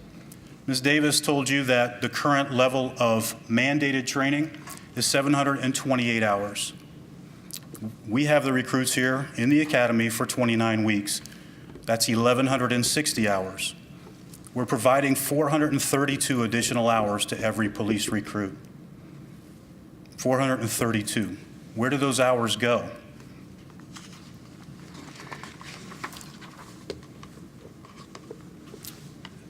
One thing that we've noticed is that our mandated state requirements have increased over the last 5 years by 160 hours, and over the last 3 years by 120.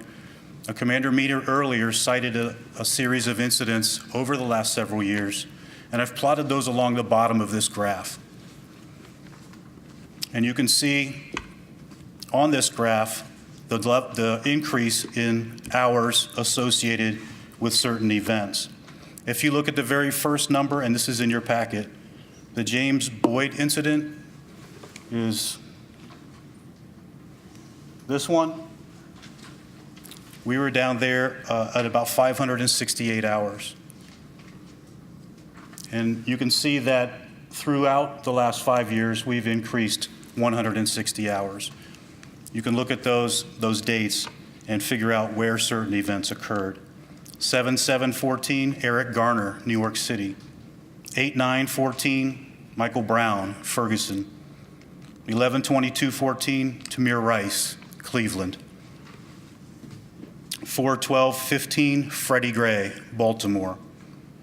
7/5/16, Alton Sterling, Baton Rouge. 7/6/16, Philando Castile, Minnesota.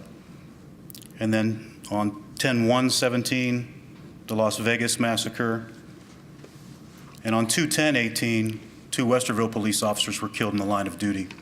The interesting thing about that is that we often lose recruits immediately following a line of duty death.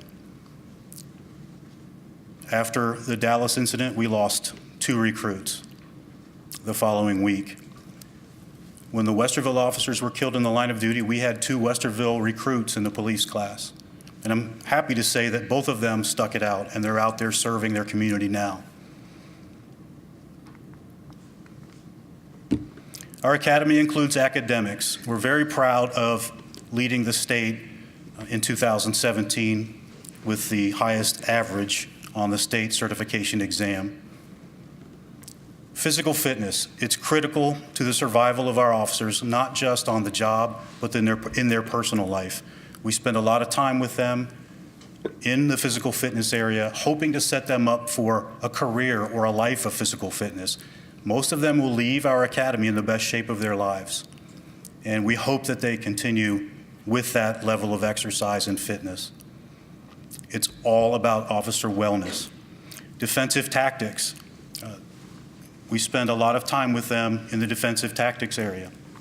Driving, we spend a week with them teaching them to drive. Some of these young men and women have only been driving for a few years, and now we're putting them behind the wheel in stressful and emergency situations and asking them to perform. Firearms training, scenario-based training, and we test character. We test their character every day. Our classroom, just recently, I think this is the 2nd recruit class, we've increased the technology, and it's kind of odd for some instructors to see, but our recruits have laptops open in front of them now. So they're able to access all of their information with their fingertips instead of volumes of paper sitting in front of them. And again, the academic demands on our recruits are significant, but they are highly successful, but it's only through hard work. Our defensive tactics training includes unarmed self-defense, tactical police boxing, ground defense, subject control, and continuum training. And later, Lieutenant Justice is going to talk about the use of force continuum. So I won't go into that for you now. But continuum training is a scenario-based training system that forces the police recruit to make good decisions about arrests and levels of force that they apply. There she is again. Officer Shaw working with a couple police recruits in the mat room. And outside on the obstacle course, working on some unarmed self-defense work. And the continuum training. You may have heard of Red Man or Hitman. That is just the name of the suit. But this allows our officers to interact in a scenario-based situation where they have to make decisions about an arrest. Do I arrest or do I not? Is this a situation where I can just talk to the individual about this? De-escalation is critical in these scenarios. In some cases, an inability to de-escalate can lead to a level of force. And I said earlier that we focus a lot on physical fitness and officer wellness. Our recruits will train in the physical fitness area nearly every day.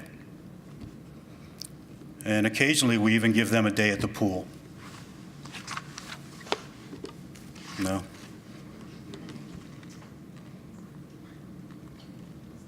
We have an obstacle course,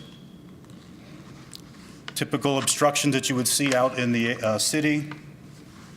And we do have a pool. And occasionally individuals get very specialized attention. It's kind of like having a personal trainer that you don't have to pay for. And this is, again, Officer Shaw working with one of the recruits on his sit-ups.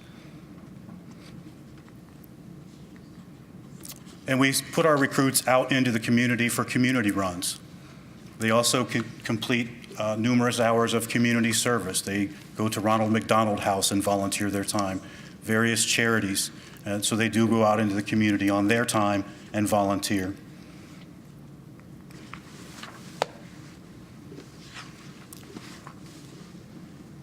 Along the lines of officer wellness, we also have several courses within that recruit curriculum that the state publishes.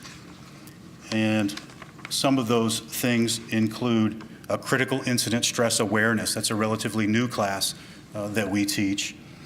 Emotional survival for law enforcement. We introduce to the officers the very first week that they're here to the Employee Assistance Program and the Peer Assistance Team. We make them aware that those services are available to them. We introduce them to the human resources individuals. We have our recruits spend 32 hours in training with the police psychologists. Dr. Spies and Dr. Berger are here for 32 hours with the recruits. The majority of that is scenario-based training and classroom training in conflict resolution. And we go a step further. We spend time with the recruits' families as well. We have a Meet the Staff night where we invite family members of the recruits in, and we spend a few hours with them talking about the job, what to expect when the person is here and when they graduate, and just interact with them on that level. The recruits are not invited. So those extra 432 hours, the majority of those are spent in scenario-based training. It's as real a training as we can provide and not risk significant injury. We have a day that, or a week actually, that is called Patrol Task Test. And we have volunteers from throughout the community that open their business to us and the police recruits. And they interact in simulated calls for service. Here you can see a couple police recruits responding to an apartment building. If you are familiar with Manelli's Pizza Shop across the street, there's a robbery scene there and the employees and patrons participate.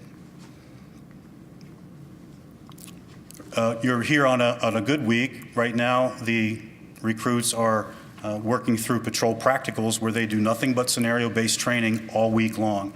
And then Friday, we'll have them here at night out in the dark doing the same thing.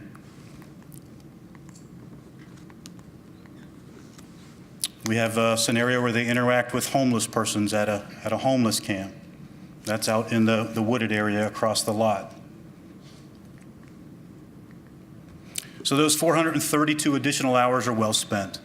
We spend much of it on de-escalation techniques, scenario-based training. One thing that you need to know about our scenario-based training is that every scenario for the recruit is winnable. There are no tricks. If they follow their training, they can win or survive or successfully resolve that scenario. That's the first rule of that training. And in the end, they're ready to graduate and go on to field training, which leads me to the second part of my presentation. In your packet for field training are all of the evaluation sheets. The recruits will go out to 4 different phases of field training. They spend 4 weeks with one field training officer, 4 weeks with a second field training officer, 4 weeks with a third field training officer, and 3 weeks with a fourth field training officer, for a total of 15 weeks in the field. Then they spend a 16th week back here at the academy for additional classroom training, legal updates, and so forth before they go out into the field on their own for the first time. Our recruits, now they're probationary officers, are evaluated on a daily basis by veteran training officers. There's a rigorous selection process for an officer to become a field training officer, and only the best are selected. Typically, the veteran officers are those that know the job and are able to train the young men and women that are leaving the academy. The field training officers are spread throughout the city. We have 5 different shifts, 20 different precincts, and 5 different zones throughout the city. And we have them fairly equally distributed throughout the city. So we can send them out to all different types of environments.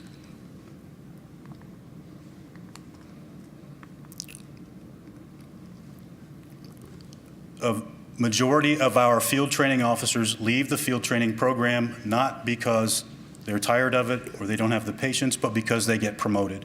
And that's a testament to them. And we would expect that those that volunteered for field training because of their knowledge would get promotions. So we do lose some to promotion. In your packet are all of the areas that are evaluated. There are 38 performance categories evaluated in field training. And at the end of field training, we had, in the last 5 years, I believe, 481 probationary officers entered field training. 26 resigned or were terminated, and that's about a 95% success rate. So 15% or thereabouts will not make it through the training academy, but if they do, 95% of them will successfully make it through field training and into their probationary phase.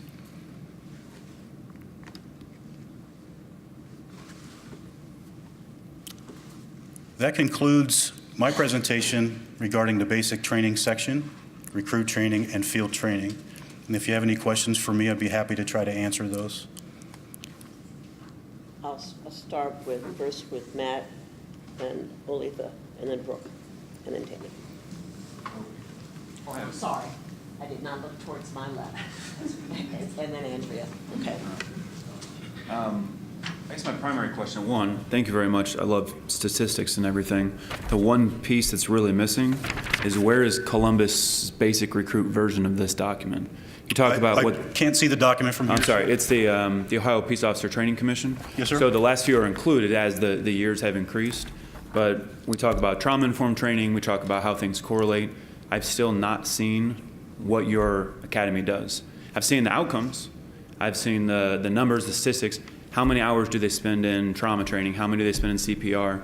We're only seeing the basic 728, not the other hours. So where's, and I don't mean that sound accusatory, but where can we get that actual information as far as seeing what you're teaching people? Where those additional 432 hours go? Correct. I can get that for you. Okay. Can you get that for us? Sure. Thank you. Absolutely. Brooke, you have to give me a second. I just let me add that that is a publication by the state of Ohio that details only the state mandated requirements. So in theory, we could give them just that and Correct. send them out the door.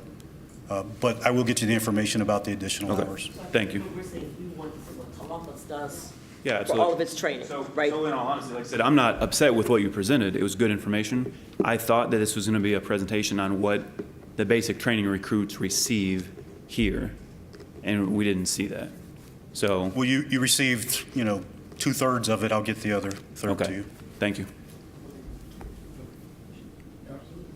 So I just had two questions. Generally, the additional 432 hours, do they correlate, because you mentioned with the graph how the hours increased with incidents that were occurring nationally. Did the training content, do those correlate to those incidents, or are they then focused on kind of those types of scenarios? The short answer is yes. For instance, there's a new course that we're teaching now called Blue Courage, and it addresses some of the factors that may have contributed to different police incidents. The hour increase, 160 hours, they're all over the place. For instance, I think we received an additional, Mr. Furby might have to help me, 12 or 16 hours of arrest, search, and seizure training. 12. Additional arrest, search, and seizure training. There's additional training in just about every category on there. It would be a lot of work, but if you were to look at all of those curriculum audit sheets, because I have them in the packet from 2013, I believe, to 2018, and you can look at that total number at the bottom of the right-hand column, and it will tell you how many hours it increased. But then you'd have to look up into each individual section, and there are 13 of them, to determine where those hours went according to the state. But I can also do that for you if you'd like. I can track where all the hours, the 160 hours, where those went, and provide that information for you as well. Thank you. And my second question was, is stress inoculation, is that the sole method for kind of developing resiliency or coping skills within officers in the academy? Is it the sole method? Or are there other ways? Because you mentioned with stress inoculation being a way that kind of conditions officers on what it's like outside of these walls and how to respond in a way that doesn't result in them being stressed out. But are there other kind of coping mechanisms or resiliency building trainings that are done aside from that method? Yes, the 32 hours provided by the division psychologist in conflict resolution works toward that goal as well. They are teaching the officers how to resolve these conflicts, not escalate the conflict, and how to deal with it on their own without repercussions. The emotional survival for law enforcement it's actually the title of a book by Kevin Gilmartin. It is a book that they will read, and it provides additional strategies for coping with stress, both acute and chronic, because we know that the stress over the course of a career tends to build. You're welcome.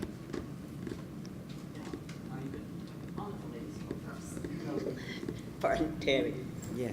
Oh, and one more thing I just thought of. The critical incident stress awareness is another coping mechanism. It's 4 hours of training in different strategies for dealing with stress from certain incidents.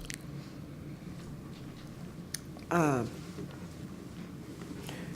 couple questions.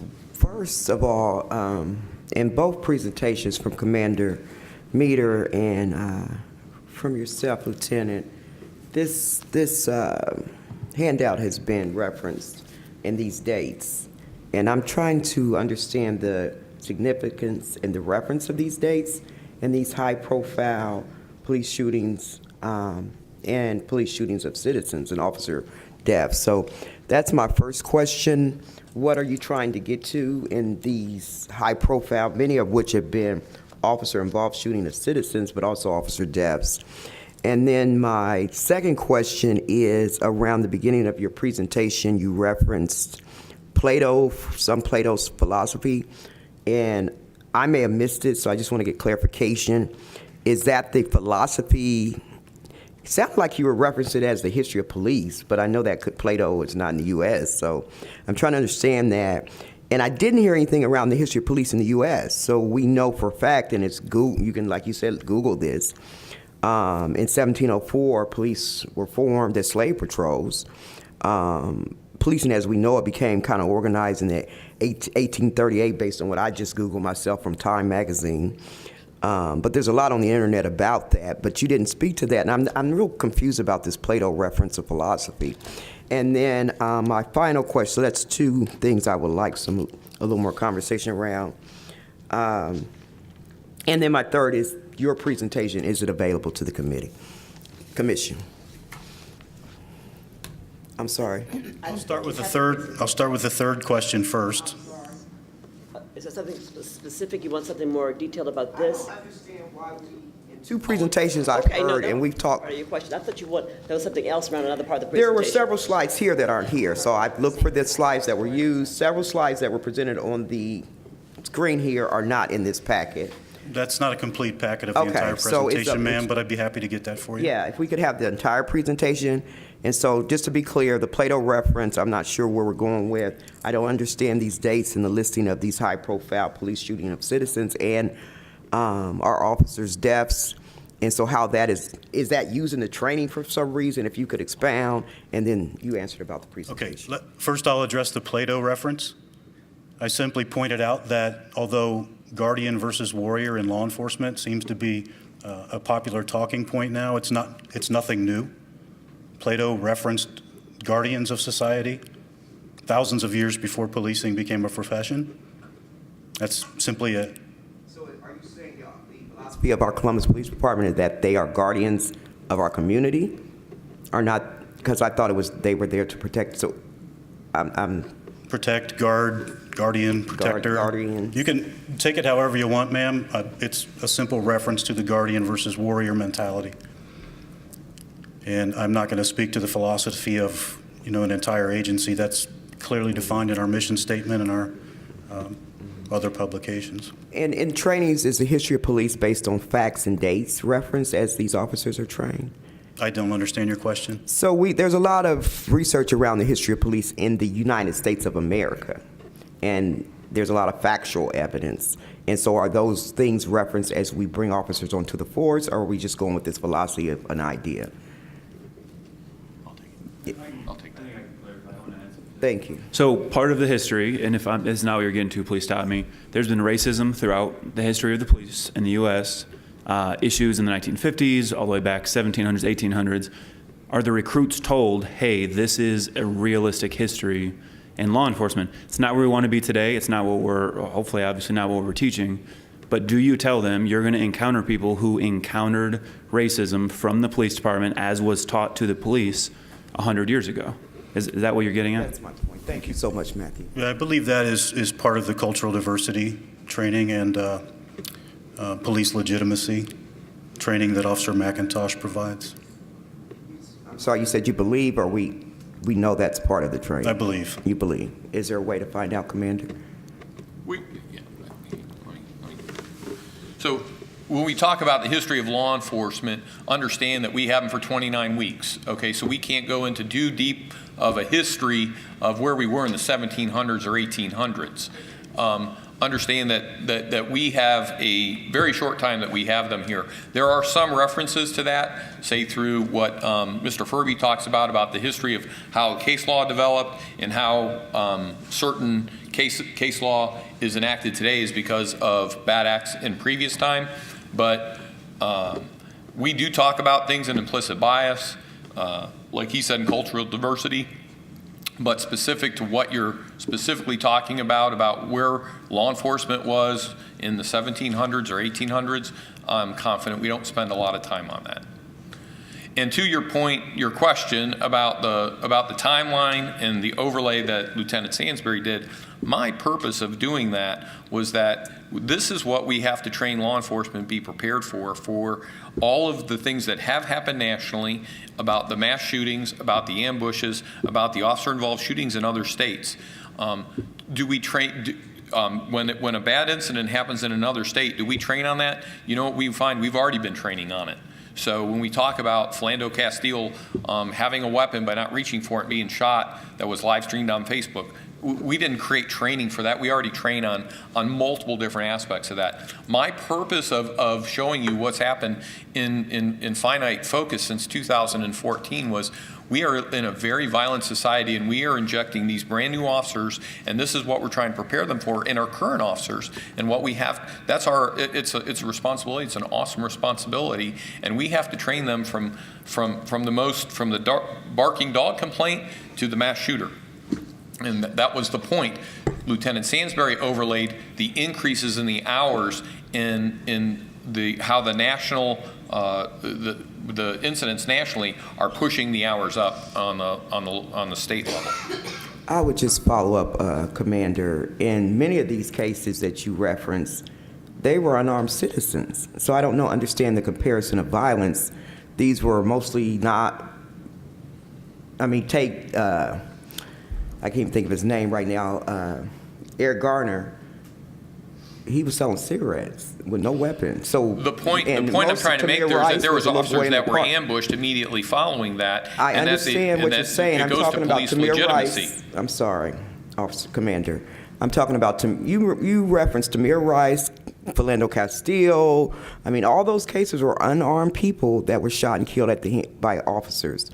And then to answer my question, you reference again violence, very violent people that officers have to be aware they will confront as they go out and perform their day-to-day duties as peace officers.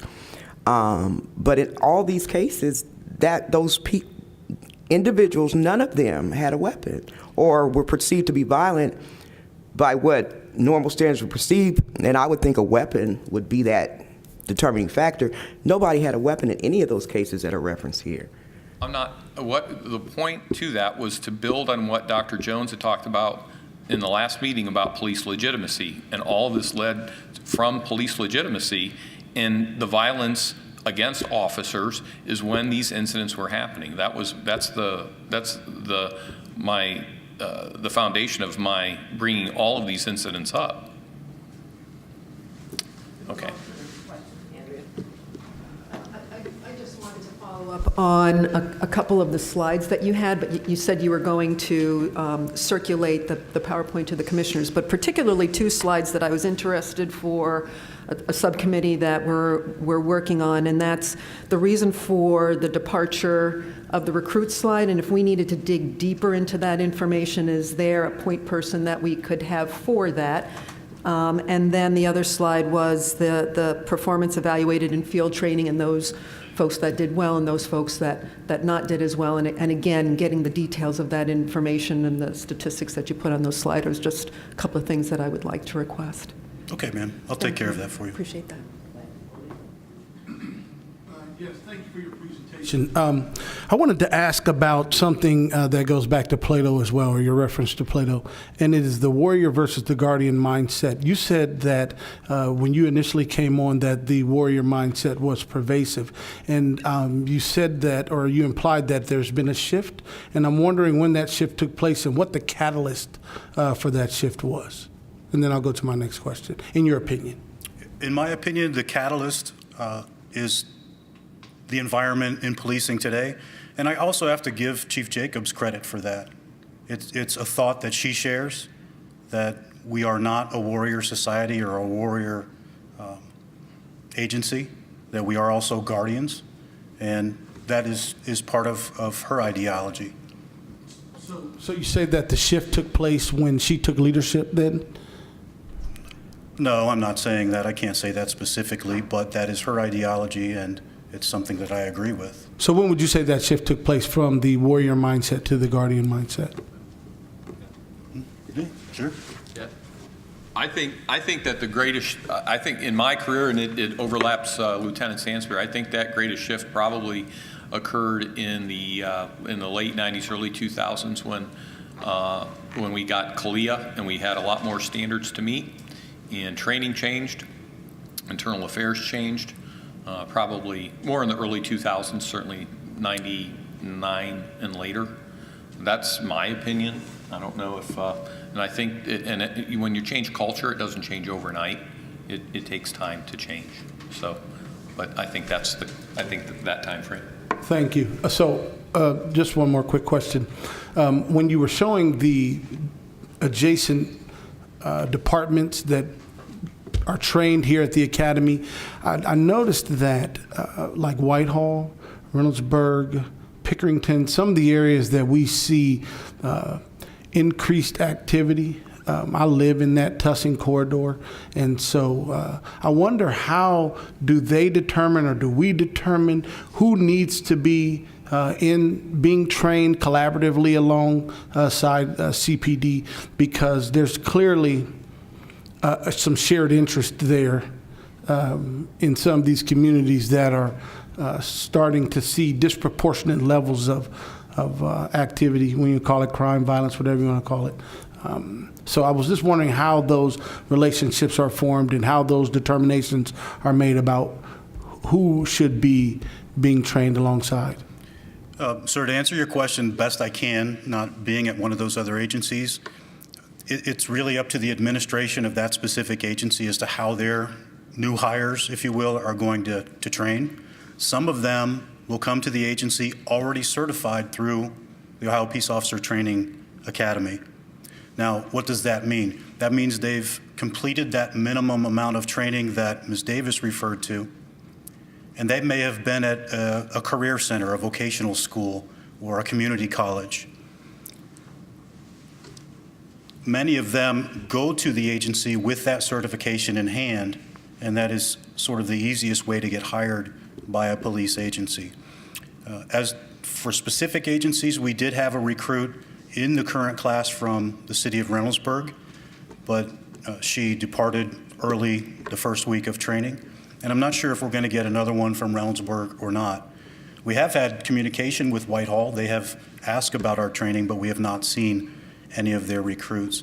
So I think to summarize that response, the agency administration or even the city administration makes a decision on how those applicants are trained.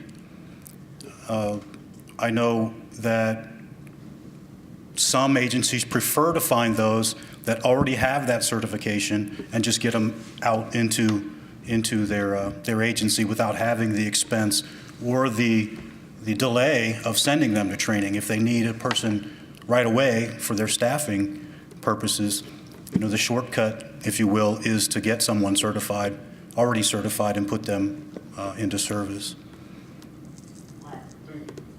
Thank you for the presentation. I have a question about how the state requirements kind of interact with what you do. So if the state has increased the hours by 100, is it 100 hours that are things you've already done, or is it new 100 hours so something else gets cut from the 1160 that you have here, or is it a combination of both? Right. That's a good question. It's a little bit of both. If the state mandates something that we already do, and we've absorbed a lot of those increases because we already do that. Now we just have to follow the state's plan for that training. And so we don't have an increase in hours. But we're at the point now, we're out of time. We have 29 weeks, and our schedule is solid from day one to graduation. And without a change in, the chief is not going to give us another week. She's already said that. So we're at 29 weeks now, and she's not going to agree to a 30th. Without a change on the other end in the length of probation, we're going to have to start making cuts. In fact, we've already made cuts to the current recruit class curriculum. We had to cut out some of the things, reduce hours in some other areas, just to accommodate all of the state's increased hours. Now, when I say that, we have absolutely zero wiggle room with state mandates. If they say we get 4 hours of criminal justice system, we get 4 hours of criminal justice system. We can't cut it back to 3. We can't cut it out completely. We just can't. If we did that, they wouldn't certify us to take the exam. So anything that we do cut is going to have to be some of those 432 extra hours that we provide. Could you tell us kinds of things that you have cut or are thinking about cutting, just to give us a sense? Well, we've moved some things too.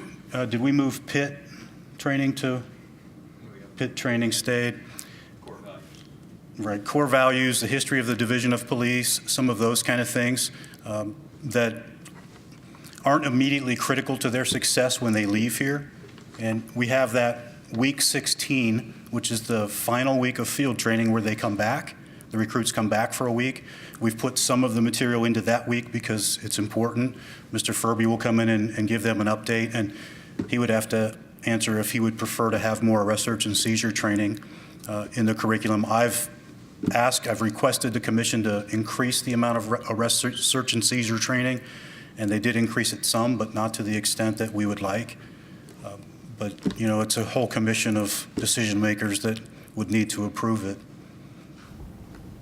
I'm absolutely not going to cut the questions off because I know that training, even if it means we'll have to go into another day, I think that there's a consensus amongst the commissioners that the training piece is very, very important, and we're not going to shortchange it.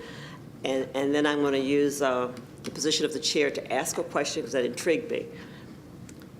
29 weeks of training, and you said that the chief would not exercise more. So I'm sure that may involve money, but is it the chief of police who makes the final decision around the length of training? It's the chief with the safety director? Does it get into the whole issue of budget?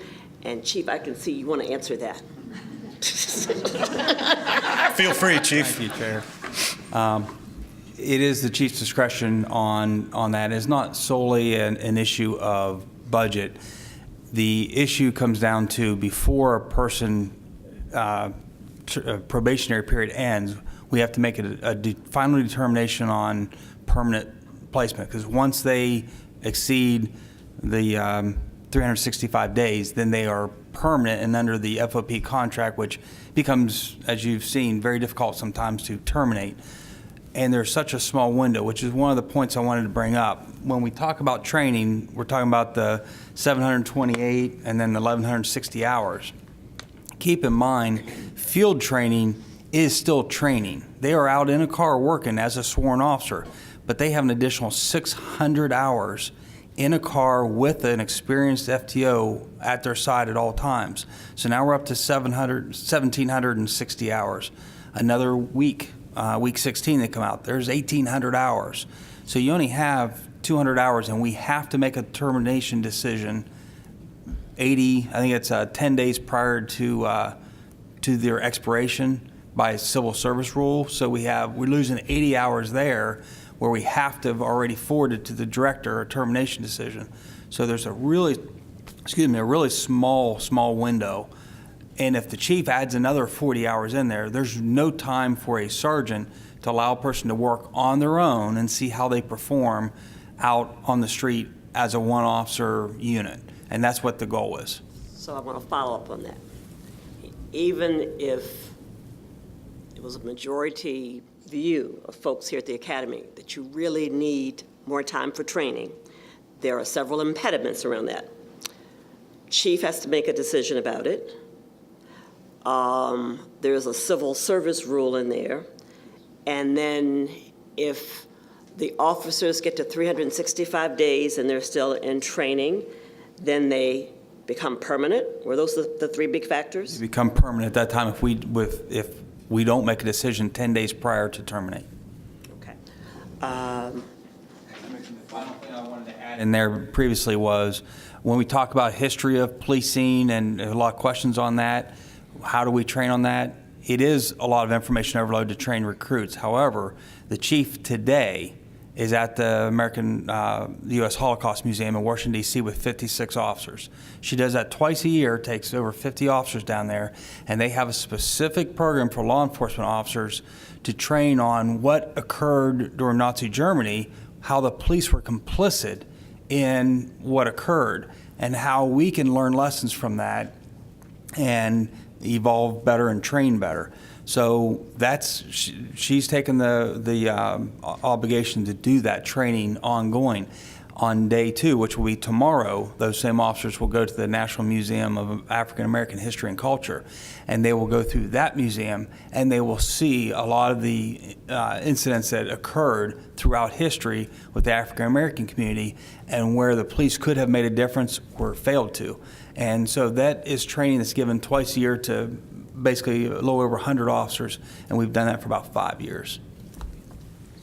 I must admit I've lost sort of track or count. Regarding officers hiring and firing, or during the process of the academy, and I some of it was answered in what he was saying about so many hours and you have to make a decision. But officers that go through the academy, and thinking about the 18 different, looked like it was 18 different suburbs around Columbus that you also train. I know that we've gotten some research around a lot of times the officers from Columbus that are let go then go into some of these 18 suburban police forces and get hired, and vice versa. They come officers. There's a list of some of our research folks have shared with me that there are a lot of officers that have very negative records in suburban police departments that then are brought onto the Columbus Police Force. So could you speak to what that looks like? Is there some kind of guideline around how it seems like there's this, I think Olitha used the word collaborative of police forces surrounding Columbus, and officers are being shared and shared training and those type of things, which is wonderful that we can pull from all these different surrounding suburbs. But if we're not taking into account officers' records and history, which I've seen a lot from officers that have come from suburban police departments onto our force that have very negative records in their suburban police departments. Can you speak to that at all, or Commander or Chief? I really can't, ma'am. The safety director hires, and I have no part in that. I'm just training. So officers that go through the training and exceed these 300-some days, is there something from the training academy that then looks for placement in these other, I guess maybe you could speak to that, in these other 18 collaborative partner police forces? Or because it seems like we're doing a lot of sharing, so we're doing shared training, and now we also know that officers from suburban departments are coming onto our force. Is that some collaborative agreement, or is just up to the chief to decide? no agreement at all for that. As far as sharing training, yes, we train the other agencies, but understand that when that training is finished, they leave our agency and go to the agency that sent them to us. In fact, they're employed by that agency the entire time they're here. We're just providing the training piece for them. But the relationship still exists, is my point. So let me just be clear. I got a letter from Westerville right before Officer Morelli. I live in Westerville. I knew Officer Morelli, rest his soul. But that there was this letter back and forth. I don't know if it was from, I believe it was from the Fraternal Order of Police, about some things. I don't want to get into it, but it sounded like there was this relationship of shared meetings and trainings and things that are happening past just the academy. And Agency in the state of Ohio, or in the city of Columbus, at least Franklin County, again, there's over 2 million people in the Franklin County area. We have what's called mutual aid agreements. So we do have like concurrent type jurisdiction. When we are asked for help, we go to their agency, they come to our agency. You see that a lot in SWAT call-outs and stuff. We'll go and help their agencies. Also, if they go through our academy, they're welcome to come back to our academy and train on an annual basis. We have what's called ETP, Entrepreneurial Training Program, ETP. So we do welcome other agencies into our academy and provide them training. When we do active shooter, active threat training around the county area, we'll allow other, like we did one at New Albany at Limited, L Brands. We'll bring other officers from other agencies in and cross-train with them. So if we do end up showing up the same scene, we all respond the same way. And will we be later on learning more about these shared collaborative agreements with these other police forces? It's just a standing, and Mr. Furby can answer these on a legal basis, but they are mutual aid agreements, and then we have MOUs, memorandums of understanding, where we have certain agreements to allow agencies to come into Columbus, or we go into their agency and do things from a law enforcement perspective with certain authority to do so. That happens on the federal and state level as well? It does. We have task force officers with the DA, with ATF, with FBI, Marshal Service, county, and OSP are part of JHOT teams, Joint Hazard Assessment teams, et cetera. So you said that we'd get a chance to learn more about that later in the meetings. We can add that to the curriculum if the chair decides to add that topic. We'd be happy to. Thank you. Is this on? Okay. I was looking at the upcoming agenda, dates to be determined on some of these things, and Matthew asked a while ago if we would be able to hear from officers on the ground. I think that it would speak to how training translates into the community and how they feel about what they've received all the way through their 1160 and the additional 600 hours of community training. So will we have the opportunity to hear from some patrol actual officers that are on the ground doing the work day to day? Because it's not on the agenda. Well, I'm sorry, I was trying to figure out the rest of the day's agenda, so I only caught the last of it. Pardon? You spoke to that. You're going to do community meetings with community members and then with officers in that area. Remember, there'll be 6 community meetings, and the communities will be London or South London, Hilltop, Franklinton, and the South Side, right? And in each community, 2 meetings, one with community, with citizens, and then a separate one with really the officers who work in those areas. I don't know if there'll be others, but primarily the officers who work in those areas. Great, because that was my question, is whether or not they would be able to speak frankly about their experience, and whether it would be because a meeting with the community and with officers at the same time, and we're trying to get the information. And I don't want to step on any of command's toes, but I'm not so sure how many members of the command will actually be in those meetings versus patrol officers and maybe sergeants and whatever. So not to hurt anyone's feelings, but we want them to be able to speak, very freely when it comes to that. We haven't quite figured that out yet, but your point's well taken. Yes. So just if the questions are done, you talked at the beginning, Madam Chair, about ID, recommend, review, training policy. So Lieutenant, you haven't heard this. I know the Commander and the Chief have. Great academy, right? Nationally known, state known. You're kind of in the hot seat because we all got microphones like a Senate hearing and you're up there answering questions, but we're here to make it better, not saying it's bad. So I just want to say thanks for taking all these questions and us poking at you a little bit. Same for the next lieutenants, we'll poke at you guys too. Did we finish all the questions? Because again, I was conferring questions. Thank you so much, thank you. So we're going to take a 10-minute break, and then what we're going to try to do is to come back and to get through the next agenda item, the advanced training. And I would think after that, we probably are going to have to delay page 2 of the agenda so we can come back where there's at least one other presentation. Again, because I think training is just going to be so critical to our work, for the commissioners to really have a discussion after we've received this to say, is there something, do we want additional information on training?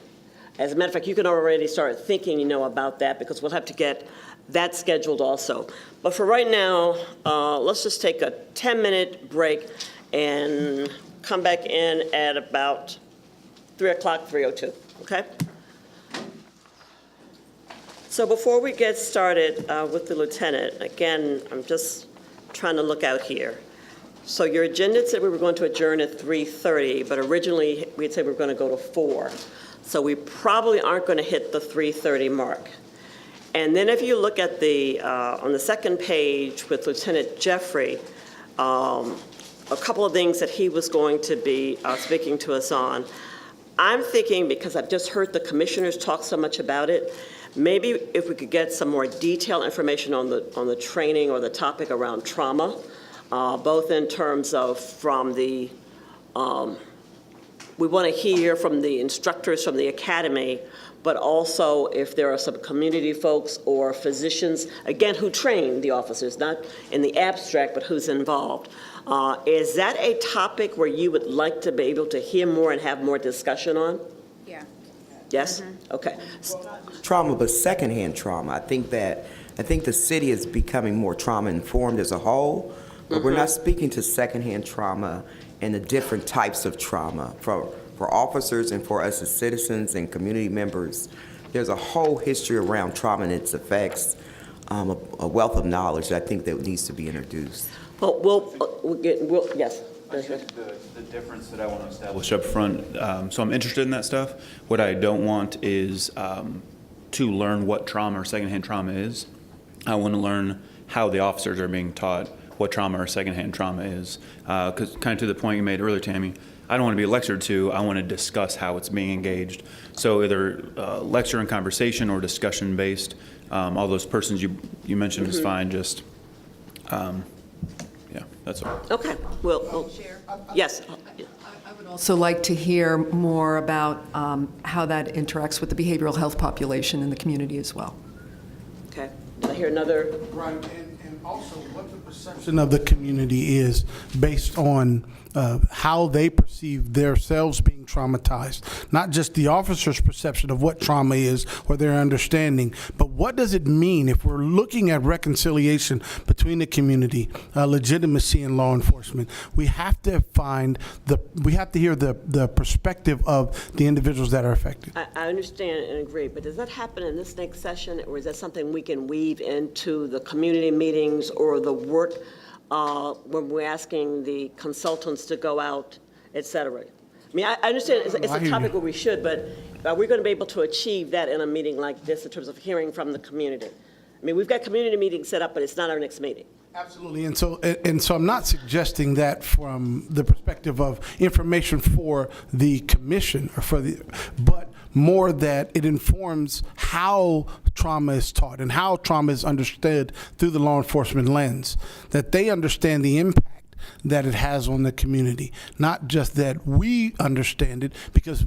although we can make recommendations, we're not actually going to be able to deploy that understanding on the ground in interactions with individuals. Let me go, I tell you what, let me, I'm sorry. I have a quick question, or statement question.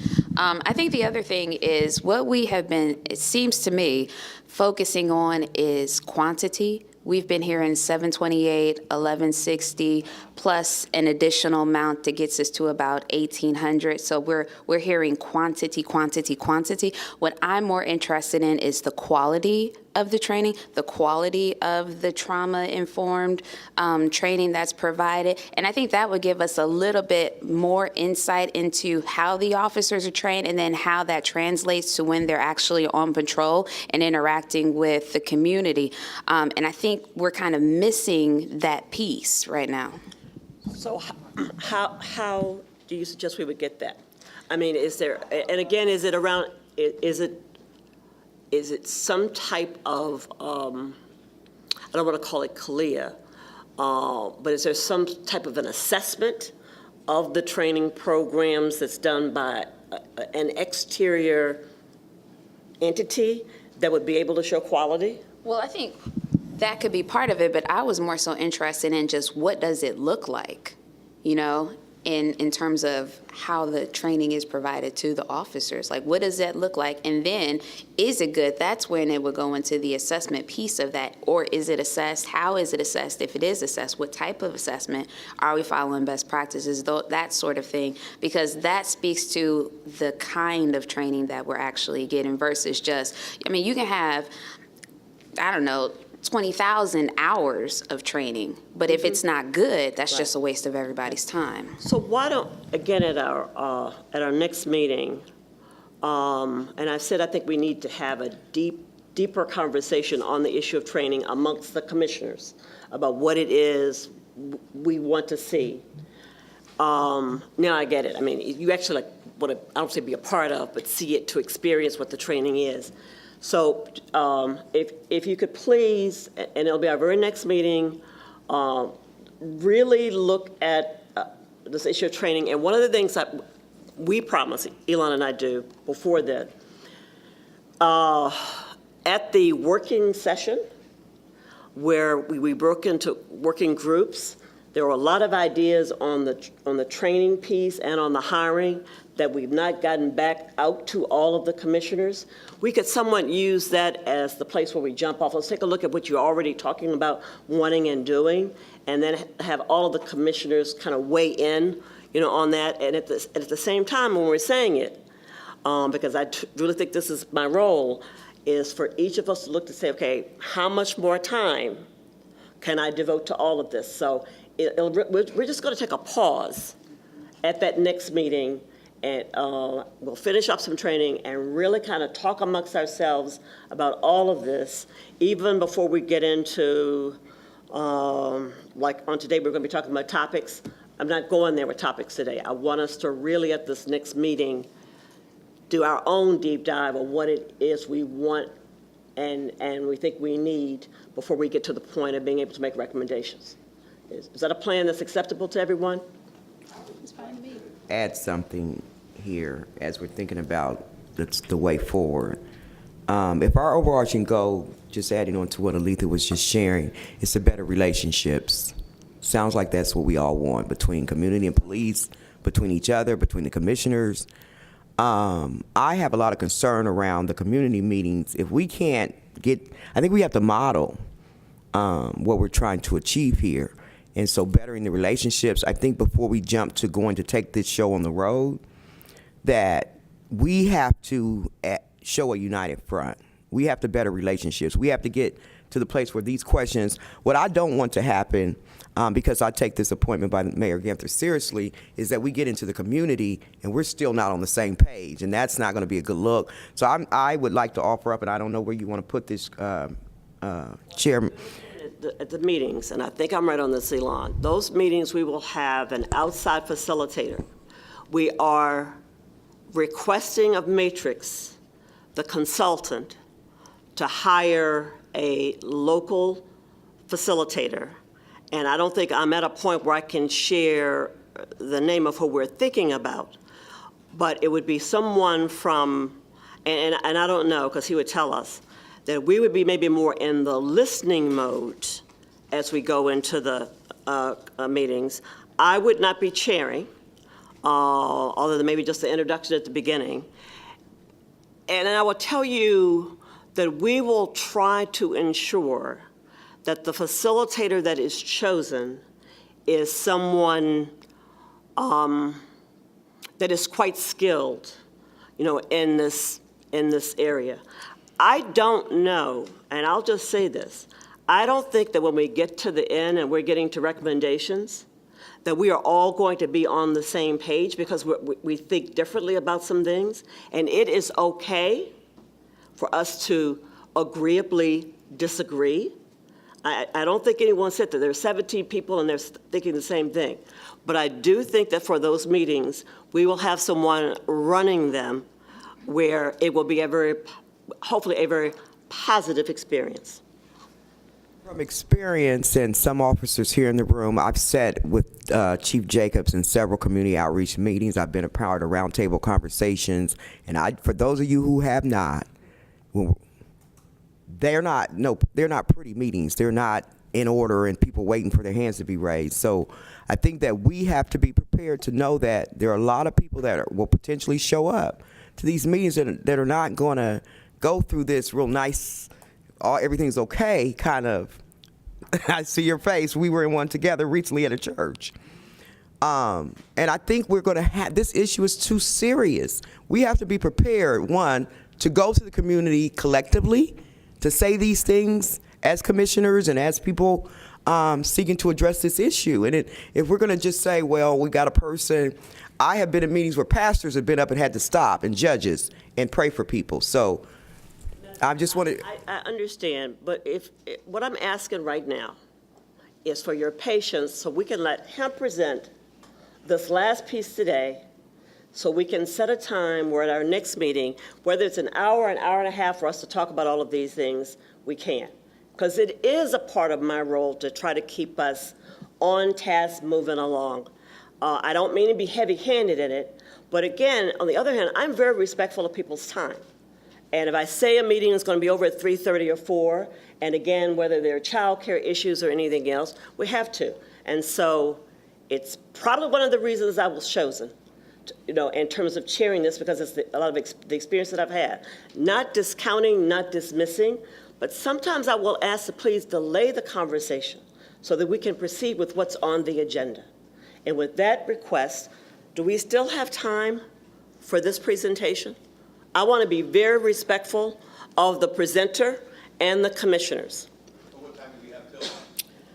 Commissioners, can you stay at least until 4 o'clock? Yes? Thank you. Chairperson Jackson. Dr. Jones, I am going to try to get away from a lot of the numbers and get into the training to show you what it looks like and to talk a little bit more about the topics that we've covered and give you some idea of how we covered them. Hopefully I can answer some of those questions and then kind of tie together what we talked about in recruit training and how they're trained and what we continue to train in. So when we talk about things like de-escalation, use of force continuum, and how to make those decisions, you can see how that all works together.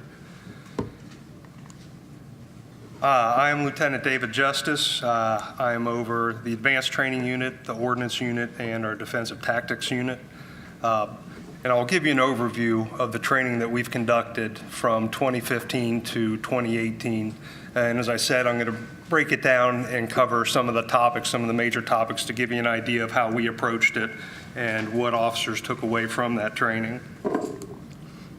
The first unit I'll talk about is our Advanced Training Unit. They build upon the mission of the Bureau by preparing and establishing professional development and educational opportunities for division personnel through in-service training, electric roll call training, specialized job-specific training, rank training through the basic supervisory development course for sergeants, and management and leadership training for lieutenants. We also have regional training programs, training supplements, and various other programs. I believe Chief Quinlan addressed that when he talked about the entrepreneur training program. We do provide training for officers if there's a specific course they need somewhere in the country. If we have funds available, we'll send them. If there's training we're thinking about bringing in here, we will send people there to critique it, and then we'll evaluate it and see if it's doable to bring here to present to our officers. So that is part of the mission of the unit. There are a couple things I want to talk about before I go into the training that we've done over that 4-year span. There were some major projects that the Advanced Training Unit tackled, which directly related to transparency of the division, how we operate on a daily basis. One of those things was the implementation in 2003 of our first cruiser video system, which was the Vision Hawk. The Advanced Training Unit trained patrol personnel as well as our Traffic Bureau personnel on how the equipment functioned and also how the policies and procedures that the division created, how they applied and how they were to be followed. In 2009, we made a huge upgrade moving to the Panasonic Arbitrator system, which is a much better system for video capture. And once again, the Advanced Training Unit trained personnel in the use of the equipment as well as any changes that were made for policies and procedures. And there were some because it was a whole different format. The old system used tape, this one was digital, so there were some changes in how that was handled. In 2016, as we've already discussed, we began rolling out the body-worn cameras.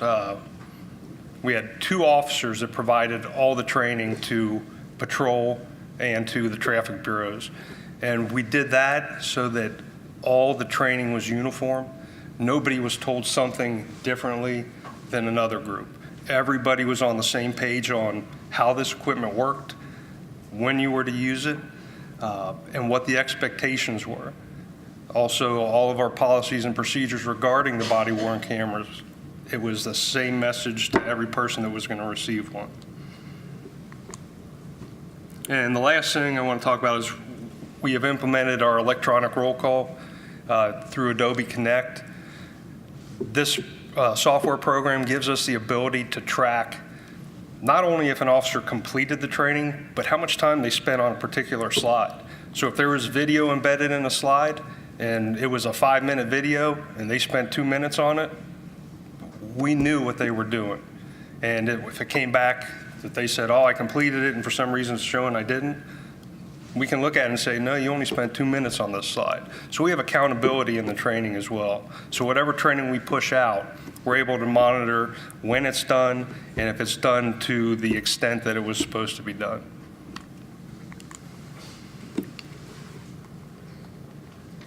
Okay, the overview, and I'm going to apologize, there are some numbers in here. I could not get around it, but I will delve deeper into what we did. We take our training seriously and we invest a lot of personal time and a lot of capital resources into it. From 2015 to 2018, we've done 54 hours of actual classroom in-service training instruction. So the officers were actually in the class, that's not their lunch break, that's time that they were in here being instructed. We've had 28 hours of defensive tactics training, 14 hours, which we kind of briefly mentioned, the Joint Life-Saving Tactics. That course was designed to get our frontline personnel, our patrol officers, and the Division of Fires medics all on the same page that if we had a major event, we knew how to operate with them. They knew our expectations, they knew our capabilities, and we knew what their mission was. So we could go into an active aggressor situation and triage people and get them out, get them immediate medical attention in a manner that was safe to the victims, to CFD personnel and our personnel, while other people could address the threat and stop the threat. And I'll go into a little bit more detail on that later. We've also had 40 hours of firearms instruction and skill development. And there have been 165 roll call trainings, which is roughly about 14 hours. And included in those 165 roll call are 37 legal updates and 6 videos. And as you can see by the binder, we do have a lot of legal updates, but it's valuable training, and I think it's actually something people look forward to. Some numbers, we've averaged 37.5 hours of in-service training per year. That's every officer receiving that training. That equates to about $77,000 a day to train. And the yearly cost is about $2.9 million. That's taking the officers off the street, instructors off the street, and actually instructing them for that time period. To break it down in years, 2015, we had 7 hours of actual classroom instruction. You can see the topics. One thing you may not be familiar with was the lethality assessment plan. That is a domestic violence program where when the officers respond to a domestic violence run, they do an assessment of the threat posed to the victim by the perpetrator of domestic violence. If it's determined that we need to do something to save this person's life, we can take immediate action, put them in contact with resources, and take them where they need to be safe. You can also see there was some overlap. If you remember what OPATA talked about, the training that they required was in this training as well, with additional training that we put in. 2016, we had 12 hours of instruction. Once again, you can see some of the topics. Some of these were mandated. Some of them were of our choosing.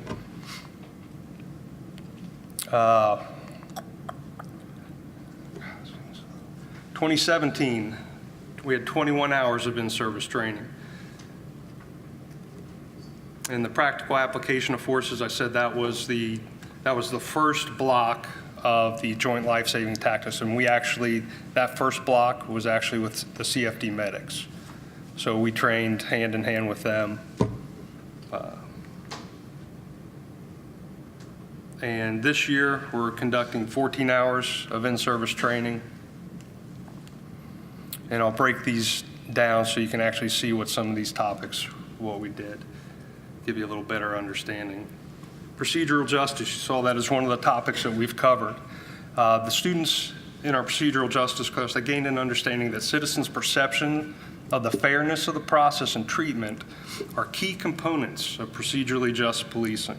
So how we convey why we do what we do, the transparency in our actions, that we treat people fairly, that it's perceived as they're being treated fairly, that all is part of procedural justice, which actually has a huge impact on our perceived legitimacy. If we're not seen as being procedurally just, you're going to have a hard time overcoming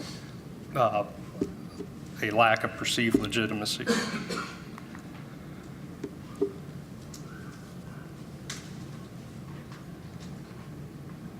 And the police legitimacy, students were taught that police legitimacy is a perception that the public sees the police as a legitimate authority, and that directly impacts the public's willingness to cooperate and obey the police.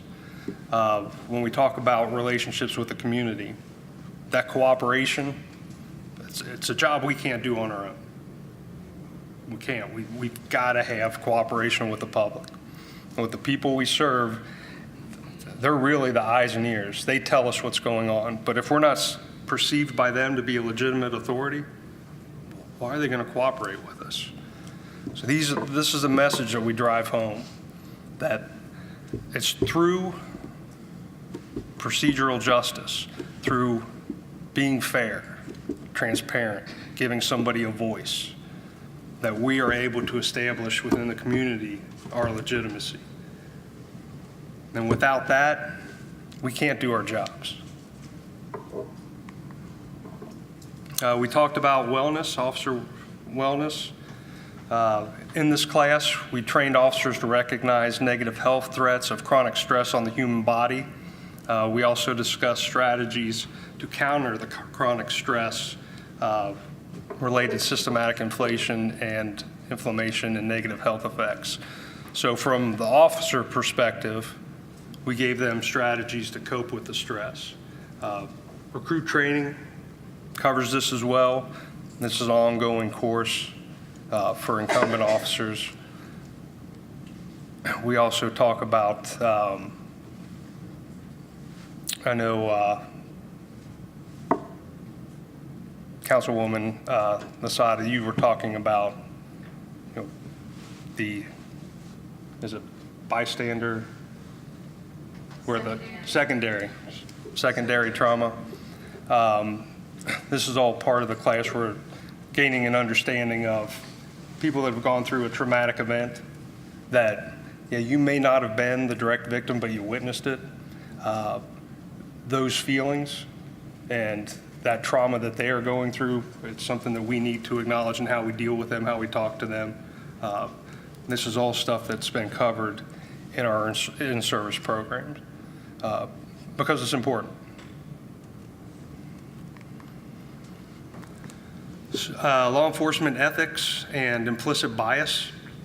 In this course, students gain an understanding of the need for and importance of continuing law enforcement ethics training through videos and thought-provoking exercises.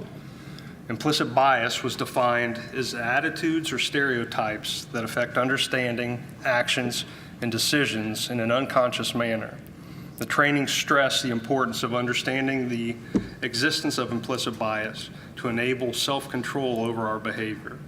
So it kind of drove home that it's not necessarily a bad thing, it exists, but you need to acknowledge it and you need to control how you react, how you respond, how you deal with people. That you can't allow this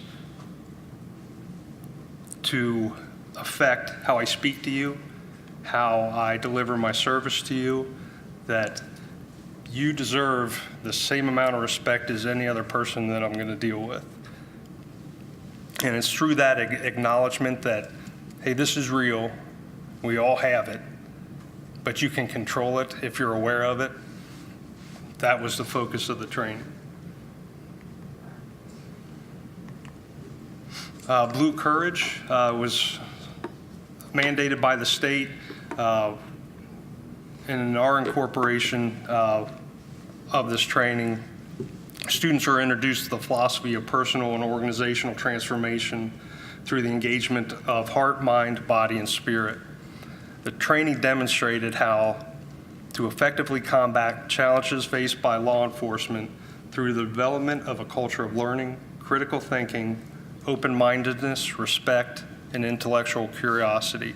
Part of this course really focused on the officer wellness topic.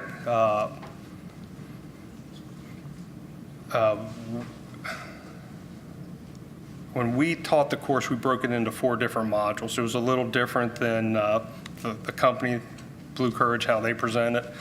It was all their themes, but we had a smaller time frame to present it. But what we looked at was foundations, respect, practical wisdom, and a positive psychology. And each of these modules focused on the importance of officer wellness, on ethics and leadership, and in their roles in providing better service to the community. So it rolled all these together and kind of gave a blueprint on where we want to go and where we want our officers to go to be the most effective and deliver the best service to the communities in which they work. Our de-escalation training. Recruit training, they're introduced to it there. We have it in service, we have it in our defensive tactics, we also have it in our firearms instruction. In our in-service, the students gain an understanding of the methods of normal police operation may not be effective with a person experiencing a psychological or emotional crisis, and that they may in fact be counterproductive. So the normal way we operate, not always the best way to operate with somebody who's experiencing some sort of crisis. And that's where we want to slow things down, reevaluate, kind of gauge what's going on.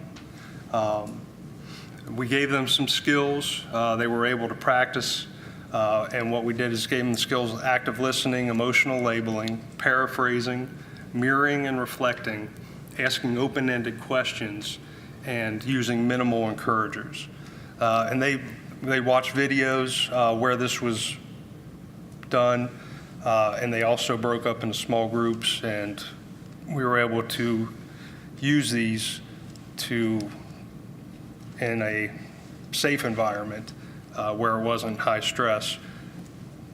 Get over the uncomfortable feeling because people don't use these a lot, but they were able to practice them with their peers and then take them back to the street and put them into play. And I think, Dennis, you guys probably are big on this and CIT as well. So that was our in-service. Those were the major topics that we covered over the last 4 years. A lot of those were repeated, primarily because they're important. We also host elective courses. That's where our officers have the opportunity to come out here. We'll bring instructors in from around the country. A lot of times we'll host the class and we'll get 5 free seats. So we'll open it up to people that, is it job specific? It's something you need for your job? Is it something you need personally because of something you've been through or problems that you're having that this training can address? It's free of cost. From 2015 to 2017, we have had 1,333 officers take advantage of this free training. So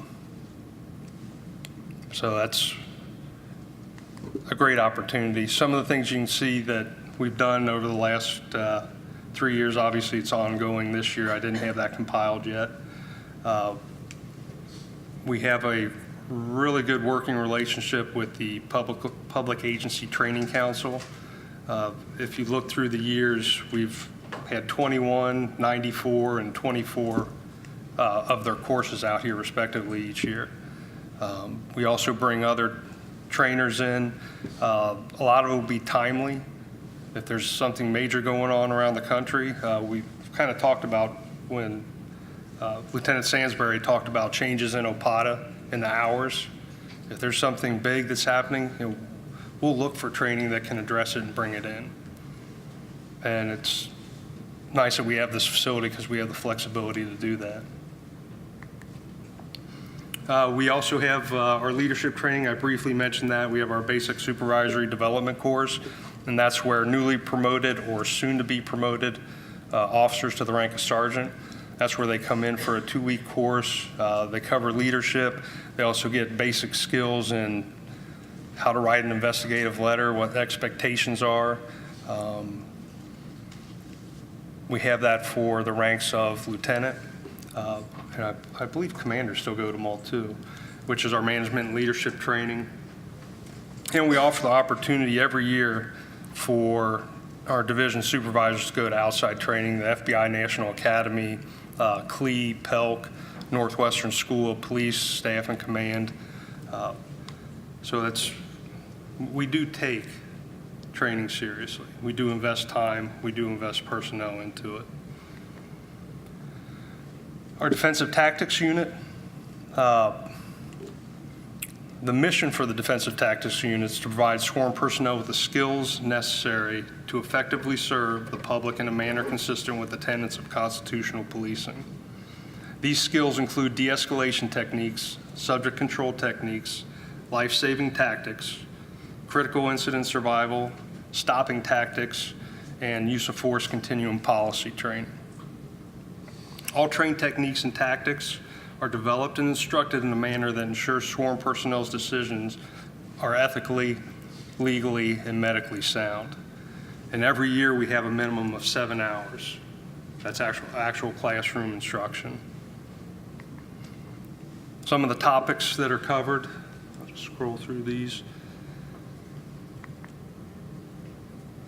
You guys may be familiar with Milo. Did you not go through a Milo scenario? Chairperson Jackson, I think we recorded yours and we will critique it here on the next slide. I wasn't going to try a joke because I saw how bad the swimming pool joke went over, but I thought I would give it a try. Okay, our Milo training.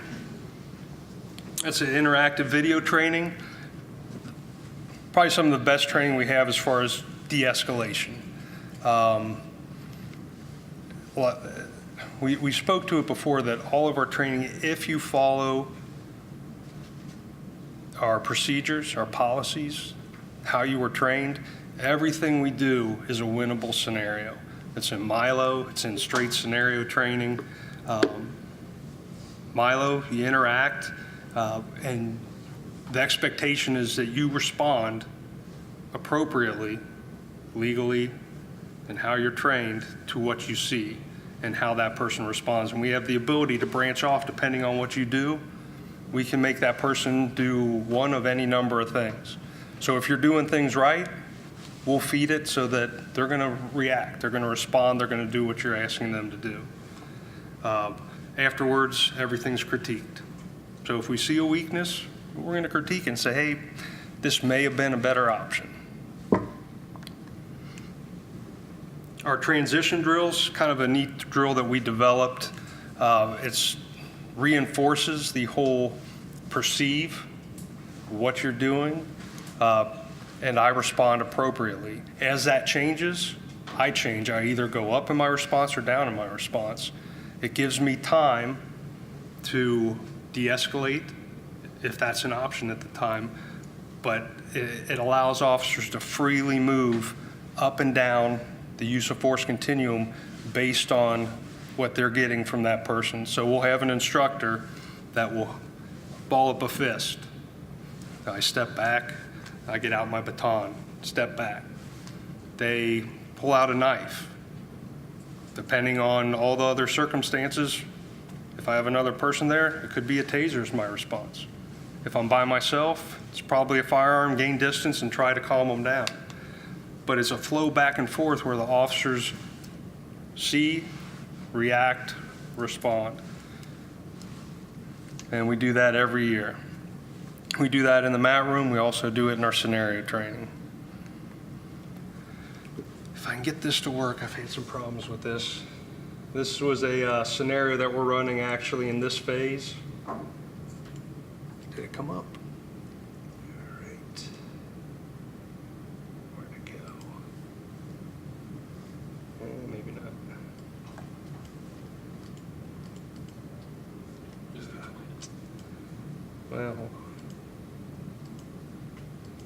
Well, anyway, if I could have gotten it to work.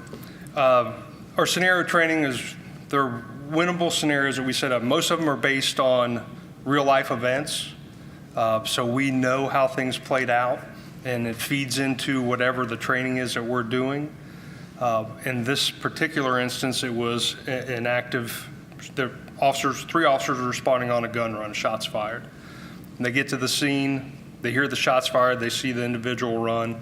We wanted them to slow down, to move from cover to cover, to engage the person verbally while they were in cover, and to try to de-escalate. If they didn't engage, the person ran into a building, more shots were fired, and then it rolled into our life-saving tactics, where they're now in a hallway with doors, and it was about moving safely and finding the threat and forcing a surrender situation.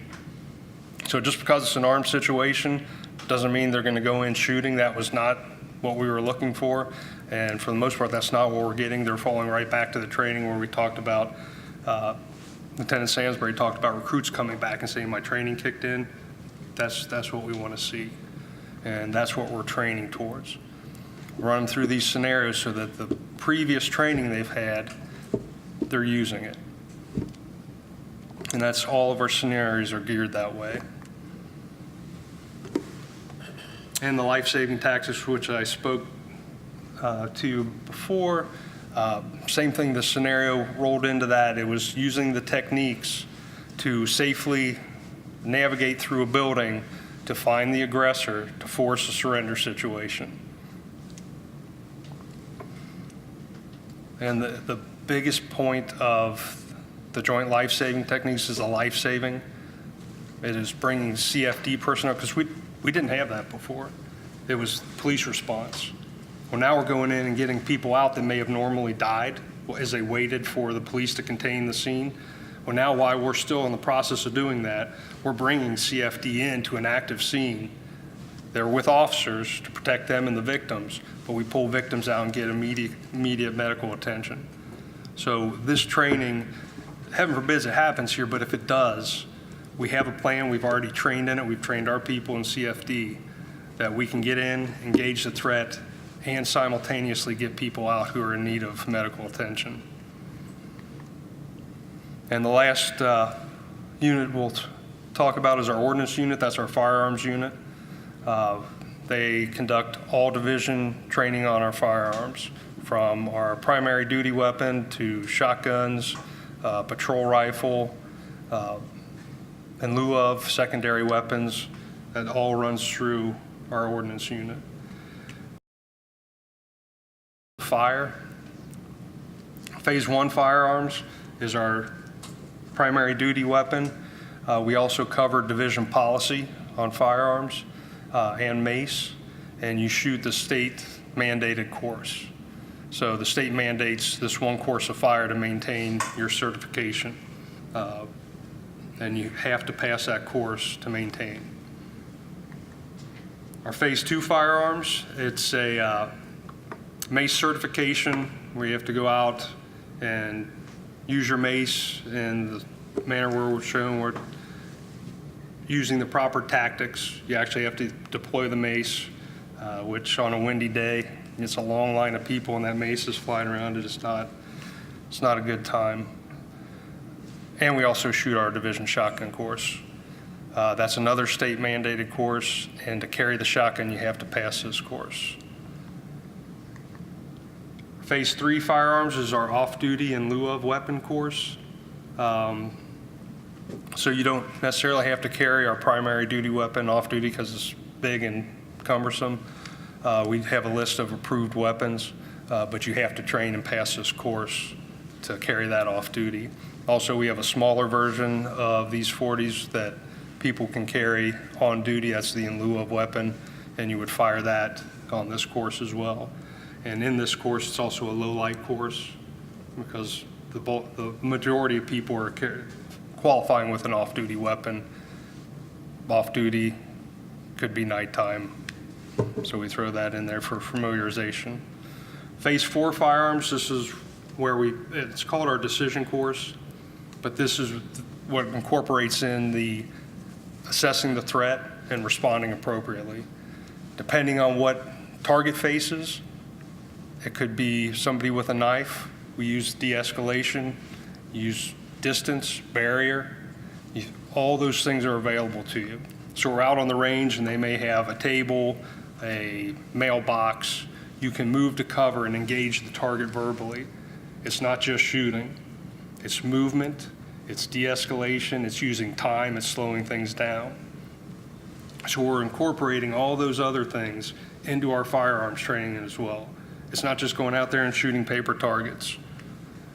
We want all of our training to feed into one another. That's what we do. That's any day on the street, any aspect of our training could be called upon. And if it's not all joined together, it doesn't flow back and forth, or what we stress, there's going to be a failure. So we feed all of these concepts into every aspect so that when you fall back on your training, you're falling back on these topics that we've covered.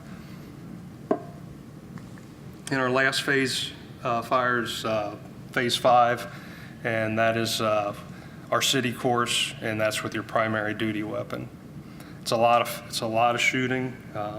The state only requires 1, and we do 5. Firearms is, people question maybe why we spend so much time on firearms. Once you pull that trigger, there's no going back. That's the biggest repercussion in the world, is using your firearm. So if we're going to use it, we need to train our people so that when they use it, they were right when they used it. And we've got to take that training seriously. And in conclusion, I'd just like to say that in support of the division's mission statement and core values, the Training Bureau incorporates the topics of procedural justice, police legitimacy, de-escalation, bias awareness, leadership, ethics, officer well-being into every phase of training. It's through this effort that the division's personnel and culture are prepared to face the challenges posed by policing in the 21st century. I don't have a question slide, but if you have any questions, I'd be more than happy to try to answer them. Commissioners, questions? I have a question. Yes, sir. Winnable. When you say all of these scenarios are winnable, what does winnable mean? Winnable means that the scenario is geared towards an outcome where you go home and I go home. Meaning if I do what we were trained to do, I slow things down, I de-escalate, I use distance, time, barrier, I use all those things to my advantage, that it's going to work out without a use of force. So it's not, I'm going to walk into a room and somebody's going to jump out with a gun and shoot me. Well, I had nothing to do other than walk into a room and something was going to happen to me. Yes, sir? Let me give you an example of yesteryear policing versus modern day. So one of the scenarios that we have recently run is somebody with mentally ill, and Lieutenant Jeffrey is going to deliver his presentation on all of our training with the mentally ill in the future. So we have a scenario where an individual is inside of an apartment or a house, and a person calls and they said that they're inside and they have a baseball bat, they have some sort of club, and they are wielding it around. Yesteryear, we would have been expected to go in and arrest them and take them into custody. And if we walk in and somebody's swinging a baseball bat, according to the use of force continuum, according to case law, we could use our firearm to neutralize that threat. And we would, as a culture, been expected to go in and take care of that pretty quickly. That doesn't happen today. We slow things down. We're going to stand there and negotiate with them. If they're harming somebody else with them, we may have to take immediate action.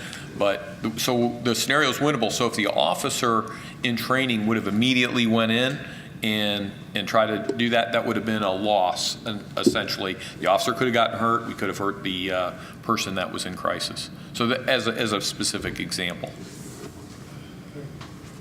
And that action, the rushing in, would go contrary to our training. Yes, ma'am. Can you speak to at what point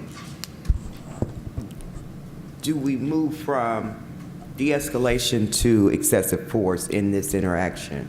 So we're dealing with a mental health patient who the call is made that we're dealing with a mental health patient. We get there and I hear what you're saying, Commander, and we know we need to be de-escalating as opposed to escalating. At what point does the officer have the flexibility to decide this is a threat and I need to pull my weapon or stop the threat? Or can you speak to where that decision point shifts? Because there are several cases recently where a mental health person was killed. And so is there a place where they make a decision that, and I hate to keep mentioning cases I know probably are still being in some court process, but where is the place where we are dealing with a mental health patient and we decide that we need to try everything because we recognize it's a mental health patient? And in most of the cases that I'm thinking of, there was never a weapon, but the person, whatever they were doing, was perceived as a threat and the person was shot and killed. Well, I mean, obviously they're going to be situational. There's no standard that applies to every situation. It's going to be the officer. Is it trained that they do this next thing? Well, training's going to. You're going to respond to the threat posed according to our training. You're going to assess the threat, and you will use the appropriate level of force according to the perceived threat. There's no clear-cut standard that applies to every situation, and it's the officer's perception of the threat posed that's going to dictate their response level. So if de-escalation isn't working, two people have to work at de-escalation. I can't de-escalate you if you're unwilling to be de-escalated. I can try every technique out there. Mental capacity to be able to make a sound judgment decision, and that's where I get kind of confused in these mental health shootings. If we already know the person is not mentally able to make a rational decision, then us as the rational-minded person on the scene has to be making those decisions for a mental health patient. And why this is so, all of this is important to me, but my brother was a mental health patient and committed suicide, and he had several run-ins with the police.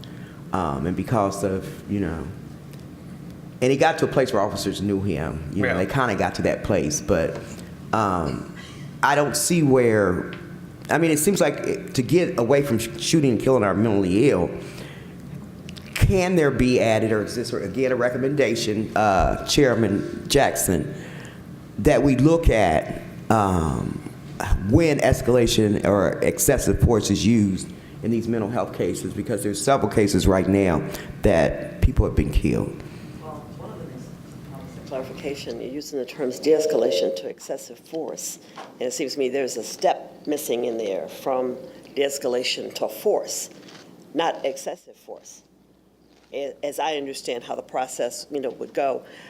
At this point, I'm not saying that anything is or can't be, and we'll get to a point where we can all talk about what we can do. I'm not making those kind of definitive decisions. They will need to be done, through this process. You just said, I said what now? Going from de-escalation to the term excessive force. Well, I'm using excessive force because you know that was proven by, years ago that there was excessive force. So that's where my mind goes.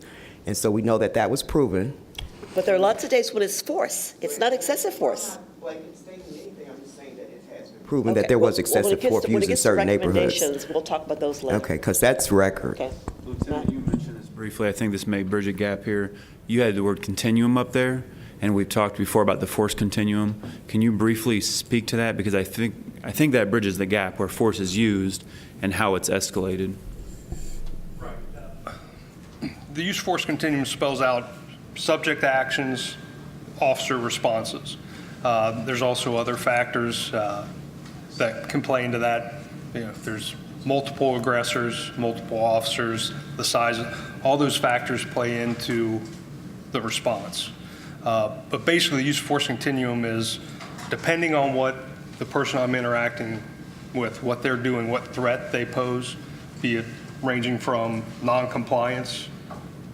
There are certain things I can do if you're just simply non-compliant, much lower level of force. To if you're actively attacking me, I can basically be a level above what you are to end the threat. And not end the threat, terminate, but stop whatever's going on, get control of the situation. And that's what it's geared towards. My response to your action to stop what you're doing to gain control of you and proceed from there. I believe in the packet you have the actual use force continuums in there. It's a little easier to see. It breaks down all the subject factors. Was it in the I don't thicker? think we didn't hear. We have it from a previous. Okay. I think that bridges the gap a little bit between Commissioner Wallace's question and Commissioner Tammy's question of, you said there's no standard, but I feel like that is the standard. For no situation is standard, but within those situations, you have that ability, like you said, to go one step further. Right. To use that. But indirectly answering her question was, there's no, the officer determines what the threat level is to some extent. Obviously, if you have a gun, you have a gun, you have a knife, if you're verbally, but it's what threat they feel and their response to that. Where there's no, it's not a universal standard across all, because everybody's different. And, if I'm 5 feet tall, 95 pounds, and I'm dealing with somebody that's 6'5", 300, it's a different situation than if I'm a larger officer. So there's fluctuation within that. There's no universal, everybody's going to respond the same way. It's universal in so far as I can deal one step up with the threat that they're posing. But at the threshold where I feel that threat, that varies. Jeff, did you? Yeah, I just wanted to add very quickly. One thing we've trained for the better part of a decade, the Sixth Circuit, which is our federal court, has set very strict guidelines on handling the mentally ill and using force. If a mentally ill person is unarmed, the officer has to consider that mental illness in deciding what kind of force to use and how much to use. Officers have been trained that every training cycle for a decade. Officers have been trained in every training cycle for a decade. If they're armed with a knife or a gun, then it's just the regular deadly force standard. If that person poses a imminent threat of serious physical harm, the officer can use deadly force to defend themselves. But if they're unarmed, and I know Lieutenant Jeffrey will talk about this, he and I talk all the time about handling the mentally ill, because it is an enormous challenge for police officers, because there are a lot of mentally ill people on the street because the system has spit them out onto the street. So the police deal with them every day. So that's a constant training issue. And I think Lieutenant Jeffrey will handle that probably best because that's his area of specialty. And he trains all of our people on dealing with the mentally ill or those with diminished capacity, whatever the courts call it at any given time. So that's been an emphasis for years in training.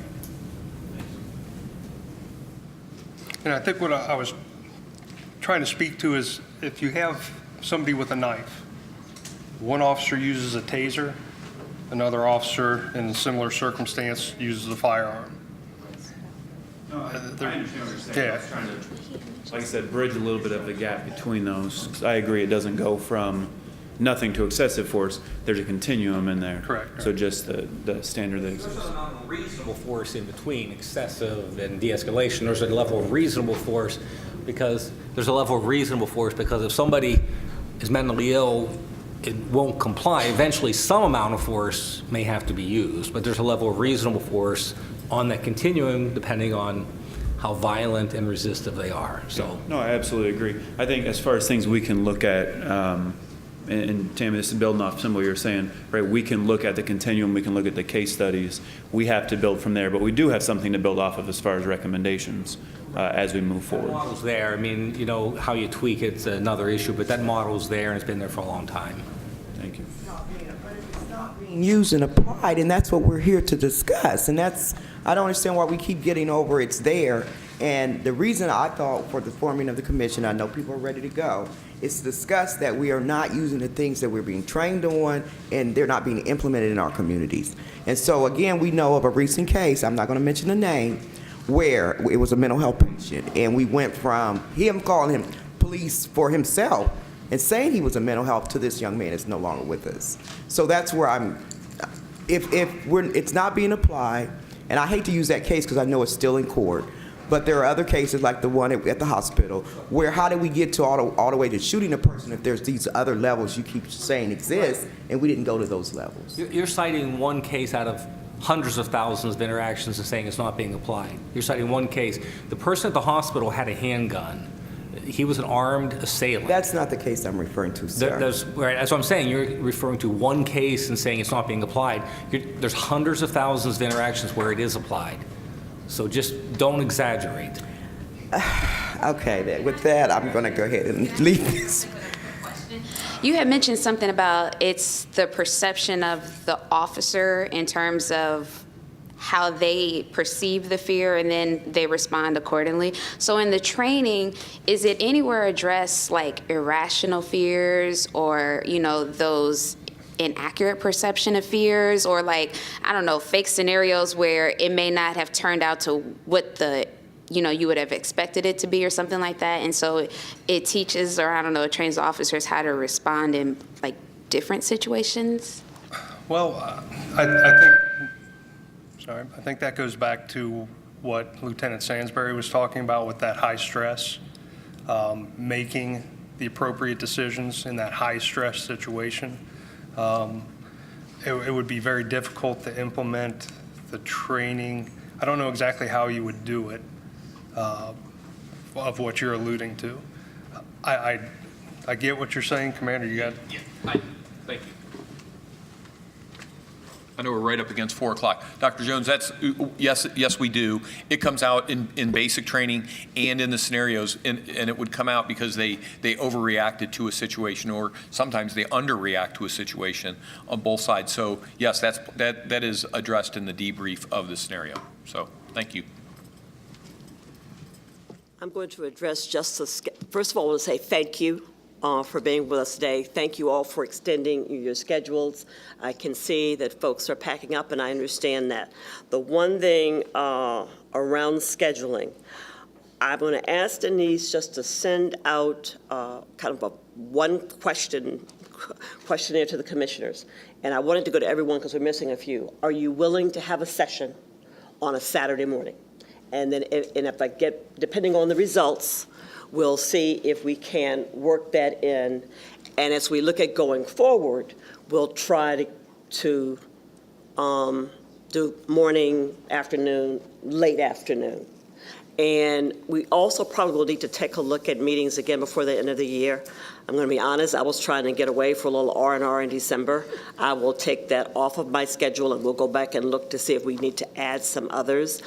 I need to talk to the two of you. One of the things I think I do need to share with you, so you're not anticipating it, on that kind of tentative future meeting date, it said that we thought we'd be getting the matrix, the consultant introduction.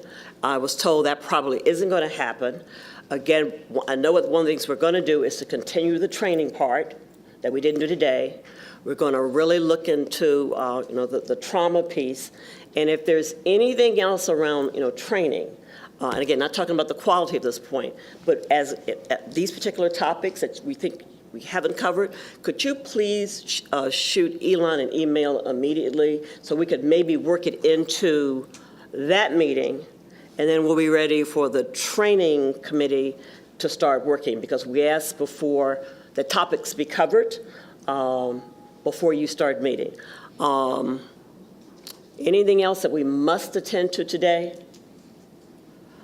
Then again, thanks everyone for your patience and your participation, and we will see you on the 18th, if not before. Drive safely going home.